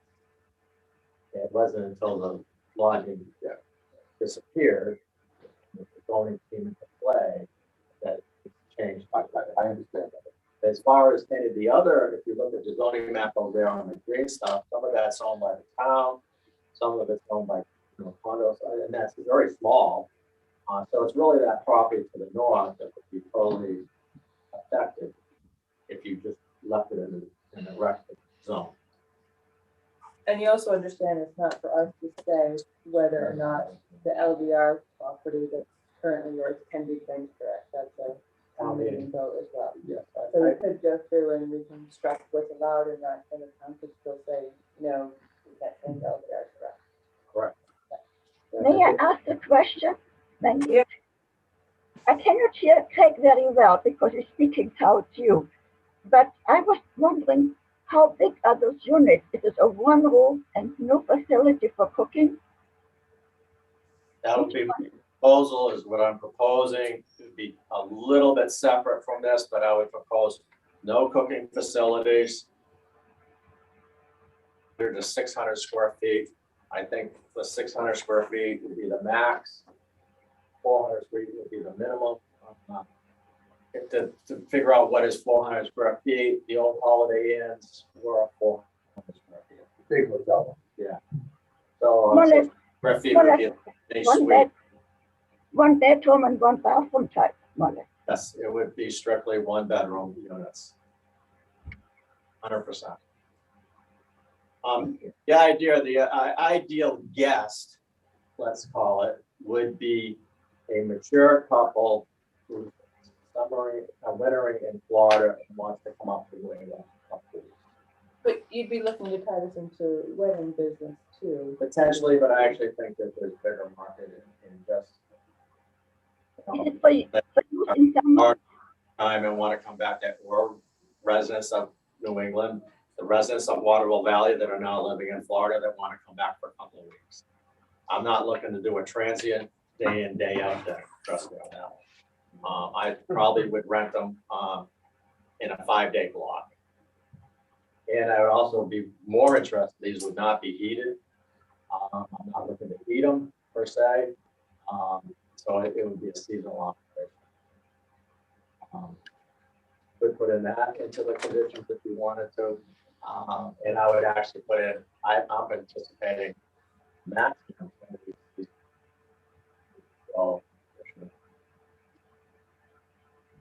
So the underlying assumption, like, why do you want to do this? Again, you didn't make it. Oh, I hear you. No, I'd like to make the golf course. So it isn't now. I am probably funding close to 50 to 60,000 a year with the present operator. You have to spend my money though. Yes, I do. It is not the way that they. The other thing that comes into play a little bit more so on any business that I have ever actually, I learned very quickly in my life after the first recession, and there'll be another recession here. You have to diversify. You do not diversify one portion. If you only got all your eggs in one basket, that basket can get a hole in it real fast. So basically, we're running right now 3 different businesses out of there. We're running obviously the food and beverage business, the golf course, and all 3 of them work off each other, but they're very separate. We do all work together as far as maintaining that. Lodging would just be an accessory to it, would add a little more dimension to it, would add a little bit more to the food and beverage because we wouldn't be doing that. And I'm only talking about 8 people right now. So we're not huge. And it would also add a little bit more to the golf as far as, coming, staying for 5 days, playing golf for 5 days. And it would be, I think there's enough previous owners that are here that have now moved to Florida full time that would like to come back for a couple, a week here, a week there. And they don't necessarily want to stay at the days in, or maybe and the Black Bear is way down. The Golden Eagle is down to 40 units and, things like that. And there are no proposals for anything else. No, what I'm saying is that the underlying assumption is that you want this recreational property to be self-sustaining. Yes, that's the goal. To help it, and partly I think I could cut the 50,000 I'm spending into it as a deficit by just not any. Right, but that's what the previous owner did. Just as an example, I put 2 maple trees in, plus $1,500 this year, and that was all 2 trees. I do spend right now close to $3,000 in plants, annual plants. Things like that are not being, and also spending money on, keep the grass greener. Things like that. Yes. They're just not. Yes. And keeping the buildings in pretty good shape. I think you make a substantial investment. Right. In fertilizing every year. Yes, and it doesn't, the golf itself does not make. You get, the previous owner did the best he could with what he had to work with, the people he had to. And by adding these other sources, it all floats the boat. That's kind of a. Right, okay, I understand. And if the previous owner of this house on 30 South Road was not well maintained. And I put it close to, I'll probably end up spending close to that house, but that's fine, you know, I got it. So I will do it, and I live there. But that's what that takes. It's not, you know, as simple as other deals. So what is exactly you wanna?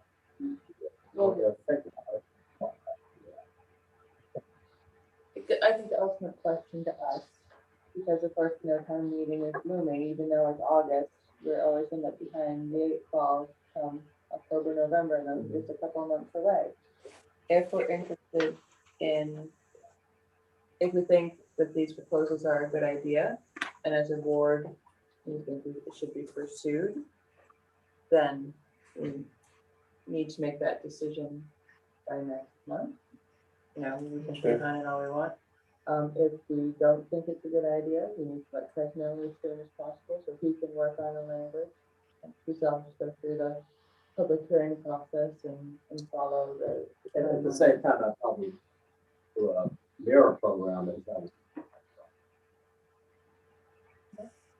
So right now, this property is at low density residential, right? Yes. So it has to be changed. Can it be changed just to have this one property changed without having the whole district? It would have to go to town meeting vote. It would change the, what's allowed in the whole recreation district, Lisa. Right. Yes. But just to clarify, the whole recreation district is not that big. And since we probably control 80% of it, there are a lot to the north that would probably be the most beneficial to. I don't, you know, you could actually condition that so that they would have some hard time doing it, I guess, but I think they should be allowed to do it. That was where the original lodging was. Well, There's no conditions that could be put on it. I mean, it's the key for the board would be in how you word the allowed use, that, you know, Right. is Craig presenting it to be accessory to what else is on the building, so you don't end up with a big hotel. Correct. I'm willing, I think the subdivision plan is not a good idea, because that would be a permanent deal. That also would lend itself to a problem with the next owner, let's say, or whatever. well, I think that's what we have to look to ultimately, both in this existing, your existing property and the property to the north, you know, properties change hands. And, Two properties to the north. sorry, yes. North and west. Right. Yeah. And then there's one property to the south. Right. That would be. I mean, if you really want to push it further, you could have a recreational A zone and a recreational B zone. And leave the B alone and just change the A. Mm. So, How complicated it's a that whole would lot be. to get the town educated on and get Yes. votes and find the time to do all that. But anyway, it's not just what Larson would do, it's also what future owners would do. That would have to- Or other owners would do. Yes. For example, the 12-acre lot. Yeah. That's what I was just looking at over there. Yeah, but that doesn't. You know. No, I understand. We just have to understand that it's theoretically everybody. Well, we changed some of the other zoning directions, so I things understand. can happen. No. But by and large, I think it's at best 2 lots that would really be hard to make this. That's about it. Maybe Tara would know better. I can't get my head around how we would target it that specifically. Well, you start with. I wouldn't recommend doing that. I mean, that's what spot zoning is. Right. But I just had one comment for Craig, that just so he understands, if he did the subdivision approach, he'd need to build single family homes that meet your minimum size requirements. He couldn't put lodging cottages right now in an LDR. Is there a even if- minimum lot? Even if it was subdivided. Yes. There's no Yeah. evidence on this Lot line. and building size. Yeah, I mean, that's it. It's not my preferable do it. Obviously, if I did 3 other houses on the property, I would obviously make a ton of dough on it. And I could rent them year round on a, whole basis. It would change my whole, how I would run it. Obviously, if I spent $1 million on 3 other houses, I would want that $1 million back. And then I would obviously beef up the use of that property on a 12-month basis. And that's my question is that what somebody wants or doesn't want? I have options. I'm not, I'm just putting it out there. I'm not, trust me, I don't want to do it. If I was 40 years old, I would do that. I wouldn't be 50, I'd be fine. to help the board think about it, can I ask just one more question? I wasn't following how you were seeing adding B&Bs to the LDR as an option, because that's in a single family home. That also wouldn't allow guest cottages. So you can change the accessory use however way you wanted, whether you said, right now, the ones you did do were all in one house, one dwelling. So that other option that you're throwing out there would be to add and redefine B&B in the LDR. Right. I just, after watching the last hearing and listening to some of the neighbors, I got a feeling that was a very high road to go personally. But I could be wrong. If they all change their minds, it's fine with me. How we get to this point is not really, the old story is, if I get my ice cream, I'm happy how I get it. And I don't really care how it happens too much. I prefer to have controls on the property. So your request today is for us, the board, to think about what you're requesting and Yeah, revisit and I it mean, next your month. biggest decision would we propose to move? Right. And how that, and what I could do, if you just said after the next meeting or whatever, at least before the October one, I could either contract privately, either with a consultant or an attorney, and I could set the whole thing up and pay for the whole presentation. And you just run a public meeting. Okay, so, It's up to you guys. I don't Well, want we to have to bog you decide down this here. now. no, so he's asking us to think about it Alright, so and make a decision. We for can next think, month. we can So, think about yeah, it that's and what we'll talk do. to our friends and neighbors and come up with a consensus for you. Well, but keep in mind, we're not just coming up with a consensus as to whether Craig's idea is a good idea or not. This is changing. No. Okay. We The full zone. changes the entire character of the zone, but whether the board would recommend approval of this change, that's, I think, what Craig is, his primary. Yeah, we have. I mean, the best thing would be to change, allow it in the present zoning. That would be my number one deal, but I just see that kind of more difficult personally, but I may be wrong. If we were to allow it in LDR, we would Yeah. have 2.5 minimum acre. You could lot do size. that if you did that, there's very few lots that would, if you did a half acre, 1 unit, half acre, you're gonna find there's very few lots that can actually qualify. Well, yeah, it would also be changing what's allowed to be constructed in LDR Right. and the definition for bed and breakfast and, okay. I mean, that would be my preference. My number one preference would be to do that. I just, my second preference, I guess, would be the thing. The third would be a subdivision. Okay. The fourth, I would do it at night. I like the fourth. Alicia, would you be able to send these documents to everyone on the board so we can, in the meantime, and you have their own copies? Yeah. Okay. Well, That's it. great. Thank you. Can we just to keep the track, can we get someone on the agenda for next? Absolutely. On the Is that all right? agenda for next, or September, whatever it is. And just a caution, Wendy, for your members. I know it's tough in a small town, and I can see how it makes sense to bounce it off your friends and neighbors, but always want to be careful about discussing planning board business outside of a meeting and expressing any opinion yourself about something outside of a meeting. Right, thank you for that, Tara. All right, thank you guys. Okay, Thank you, Craig. okay. Next on our agenda, I believe master plan. But wait, there's more. revision. But wait, there's more. So that's probably a long discussion. I'm actually wondering if you guys want to schedule another meeting to tackle that. Yeah, because I think it's worth another meeting. I like the idea of a separate meeting just to do the master plan. a separate special meeting just to do that. I feel like I'm a little bit stuck, not really knowing what you need me to do, because I could make a list of policy discussions that are all you, and a list of things that are really easy for me to grab. I use the data sources all the time, but then there's a bunch of in-between things that you could do, but you might not have time.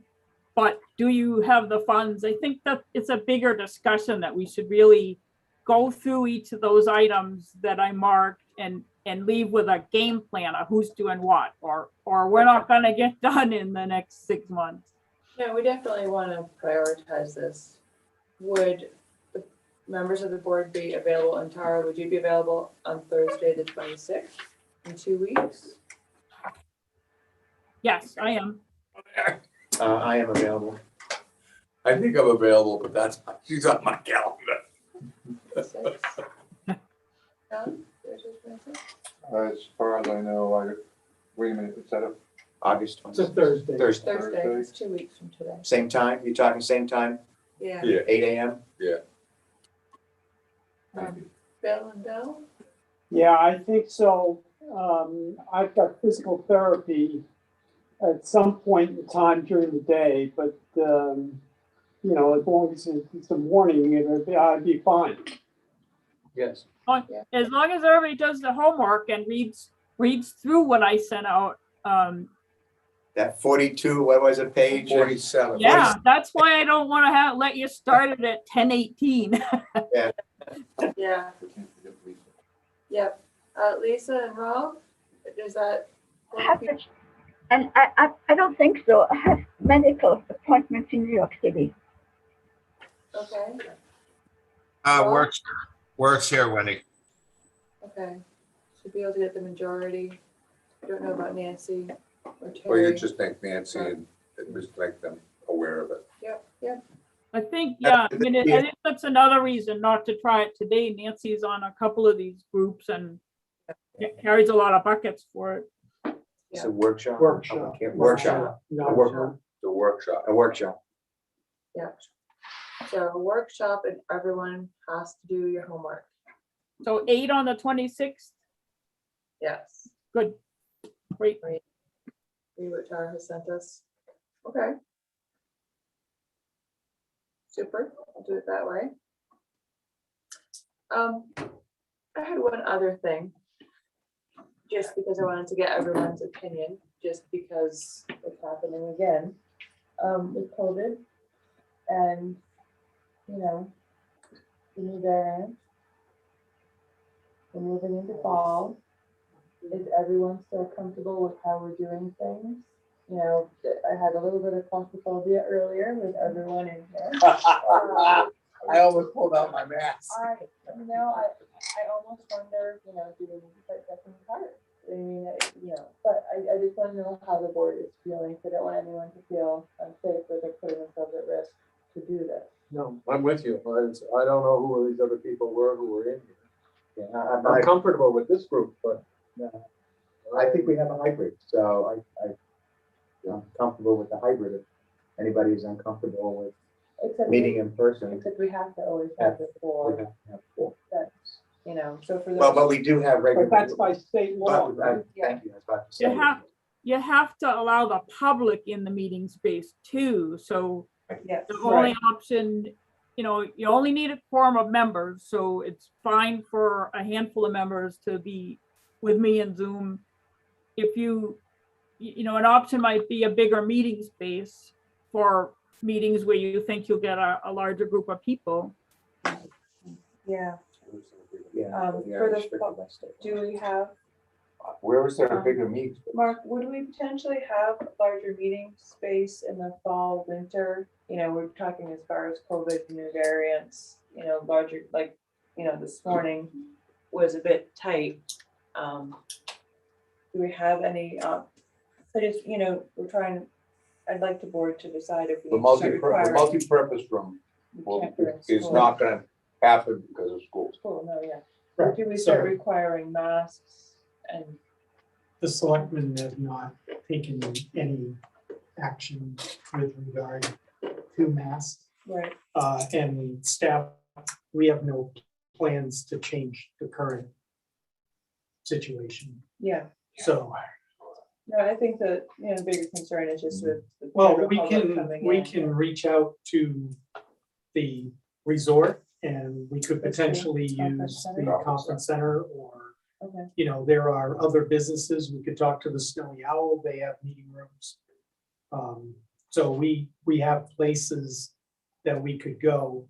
It makes the remote participation and the public viewing of it more difficult. sure. Not that our technology is perfect, as we saw this morning, but Well, they can view it, you just can't hear they it can view, no, actually, everybody could hear it on YouTube. Yeah. We were. on YouTube, okay, good. So, Tara, I'm sorry, could you just run by that, that issue? Public access is, on the current statute, is achieved, how? You have to allow the public physically in your meeting space. It is physical Yes. access. You can offer hybrid, but you can't bar them from the meeting space. That's right. Oh. That's interesting. That applies to all entities? All entities subject to 90. So if 100 people came and all of them wanted to be physically here, we would have to allow that. Well, could adjourn the meeting to a date and time certain and make other arrangements. Right, but we could But not. you should not. We can't say go and hold the watch on meeting, Zoom. Go watch on Zoom. Right, okay, thank you. Now, if they voluntarily did that, you could suggest that to them, and if they would accept that, you'd be okay, but, you know, Tara's right, if you're meeting in public, the public has to watch Right, Okay, in person. thank you. so. How are we all feeling?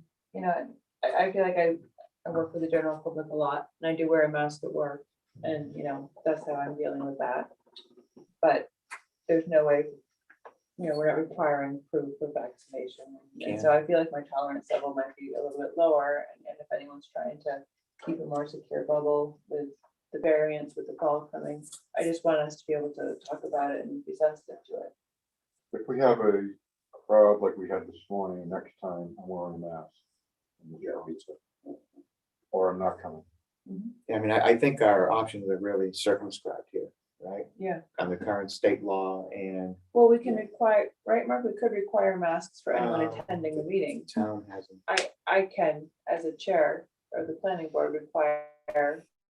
Orders have all ended, Okay. so there's there's anything in really town no space, you the ability to mandate things Yeah. has, it's really gone back, I guess, to the selectmen as far as the control of town buildings. If we requested for the Yeah. selectmen that the planning board Be able be to- granted the permission to require masks, would that suffice? Not just the planning board, Any, Well, no, any public no, meeting. but if just the planning board. I mean, obviously I'd have to talk, we'd have to discuss it in a select board meeting. Right. but, Yeah. I I would would be a little like to know if that's an concerned about option. Okay, we Just certainly will look because- at it. As ex officio, can you? Yeah, no, I'll check on Discuss that. that with the Yeah. Well, it'll have to be, in a meeting, in a Yes. select board meeting. That's what I'm We will, saying. That's what I'm saying. we will discuss it and I will talk to Mark afterward and see what precisely where we are legally. And whether we can mandate, say, for planning board meetings, people must wear masks. I kind of doubt it. Yeah, or if there. I don't think the state is, but well, look, Yeah, or if there are any public meetings that reach a certain density. however we yeah, I define that. don't know if we have the legal, anyway. My understanding was that towns did have that legal right. I've got a couple towns I Okay. know that have put mass ordinances back in place. I Right. think the question for Joe would be whether the select board can pass a resolution that enables the chairs of boards to have that discretion. There you go. Okay, That may be the way to do it. okay.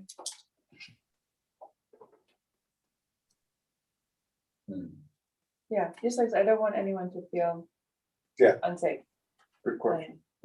I have a couple chairs that do, and I don't really know if there was anything official to authorize that or not. So I think you do want to check with Joe. Okay. I think, thank you, Wendy, for, bringing that up and having everybody feel comfortable is a good call. Correct. Would you be able to reach out to Joe on that, Mark? Thank you. Okay. Look at us. 10:30, we're moving right along. We Thanks for- skipped for stuff. meeting. Yeah. All right, committee reports, town core, we have not met, we're still kind of in limbo. Actually, Mark, the lights on Village Trail, Yes. have they been replaced? That's the been saga. received? The materials are now on board. We're waiting for the electrician to be available to install it. Finally, all of the material has been delivered. Okay. I have asked Jim if we wanted to use the original electrician that did the work. If he's not available in the next few weeks, we are going to find someone to do it Right, definitely before winter. I hope during the fall, okay. we'll have it back up. Is there any kind of agreement with the resort in terms of grooming and how to avoid this happening in the future? Has there been that discussion? Yeah, they have an easement to use the trail.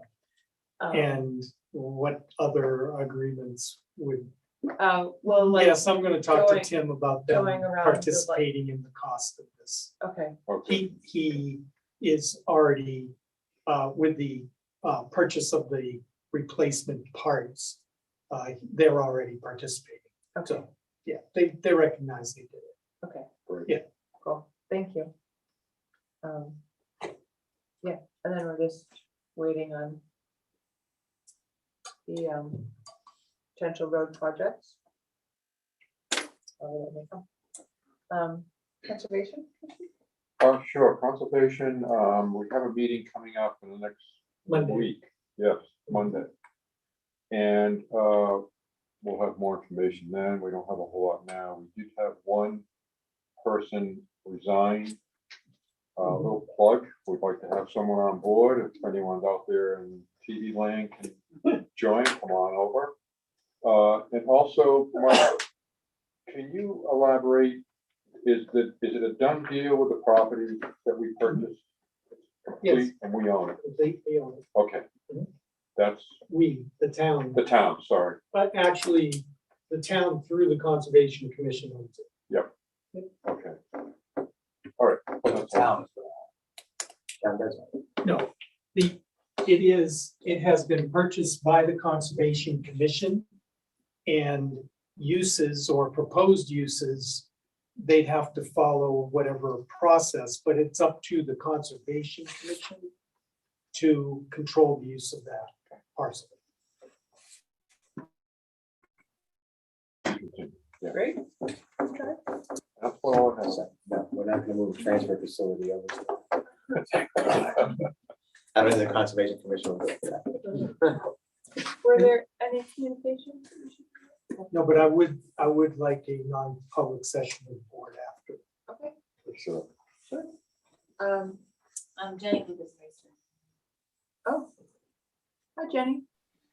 Hi, sorry, I know you guys have been here a long time, but I just have one other question relating to existing subdivisions. When there is a multi-use trail that is shown on a subdivision, whose responsibility is it to make sure that that trail stays in place?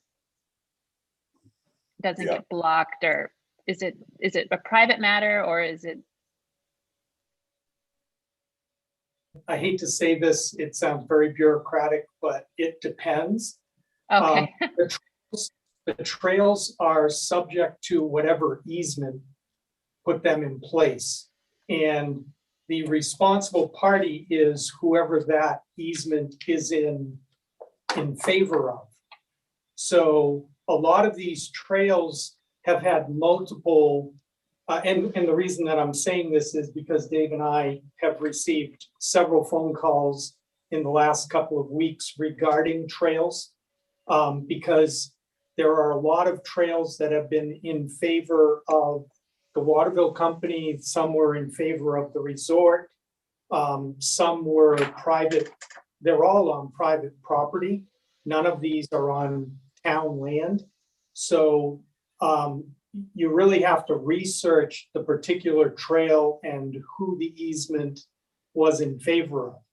The other controlling thing is if the person that holds the easement rights doesn't want the trail to be there anymore, then they have a right to discontinue the use of the trail, right? The easement is telling the property owner that another party has the right to cross their land, right?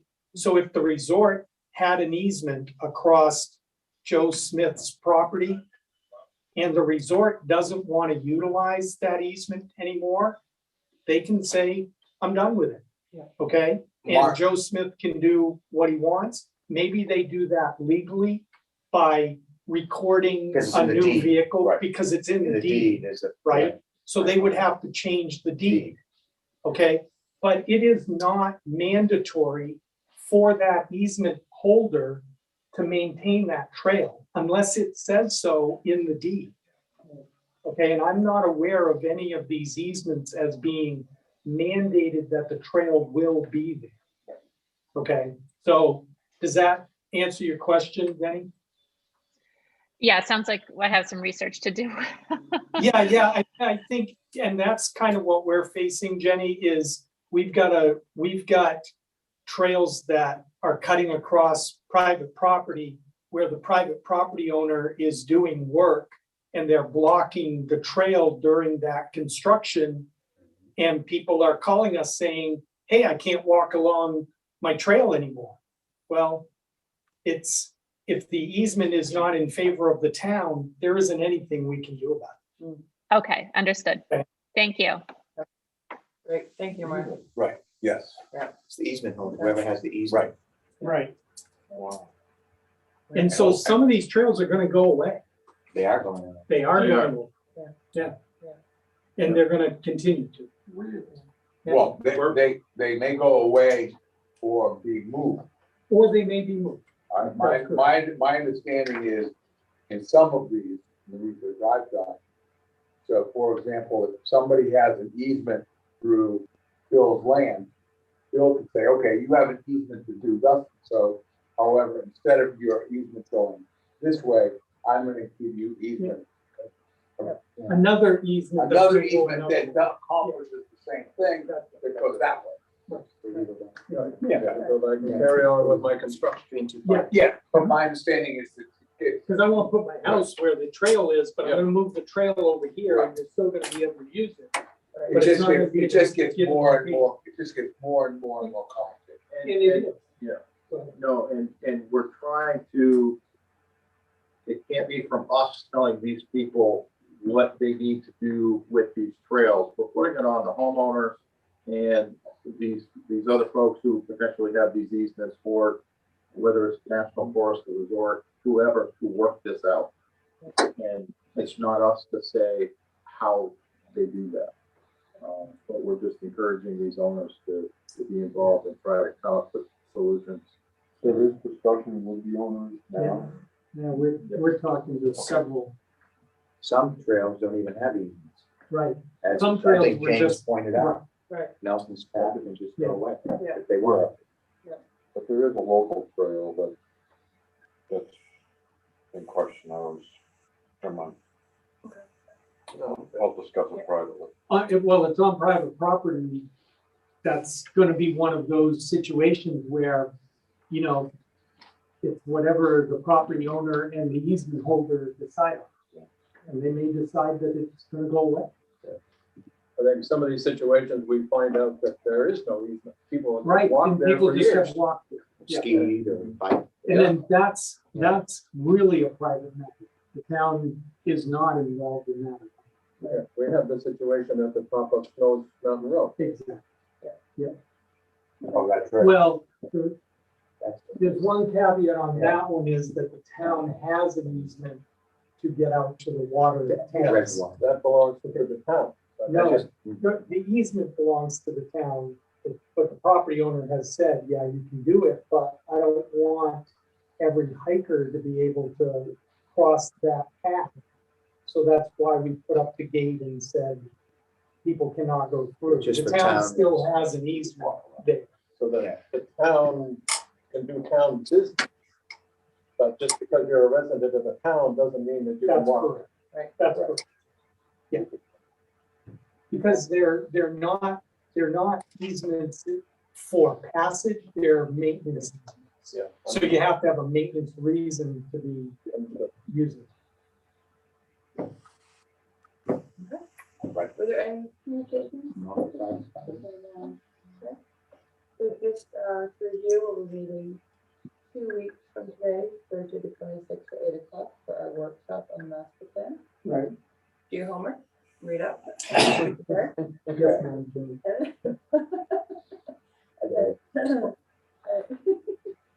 Our next regular scheduled meeting will be September 9th, 8 AM. In location. We go into a non-public section. Yeah, could we Non-public end, session. yeah. Yeah, hold on, okay. Wait, don't end the Okay. Zoom, don't end the Zoom meeting. Lisa and Rob, if you would stay on Zoom, if everyone else could drop off and you just end. I just short stop YouTube, recording. Stop recording and stop. Don't go live, okay. Yeah, I have a question. Yeah. This is relative to Nelson's Path, right? You can. Would the town board consider that Nelson's Path should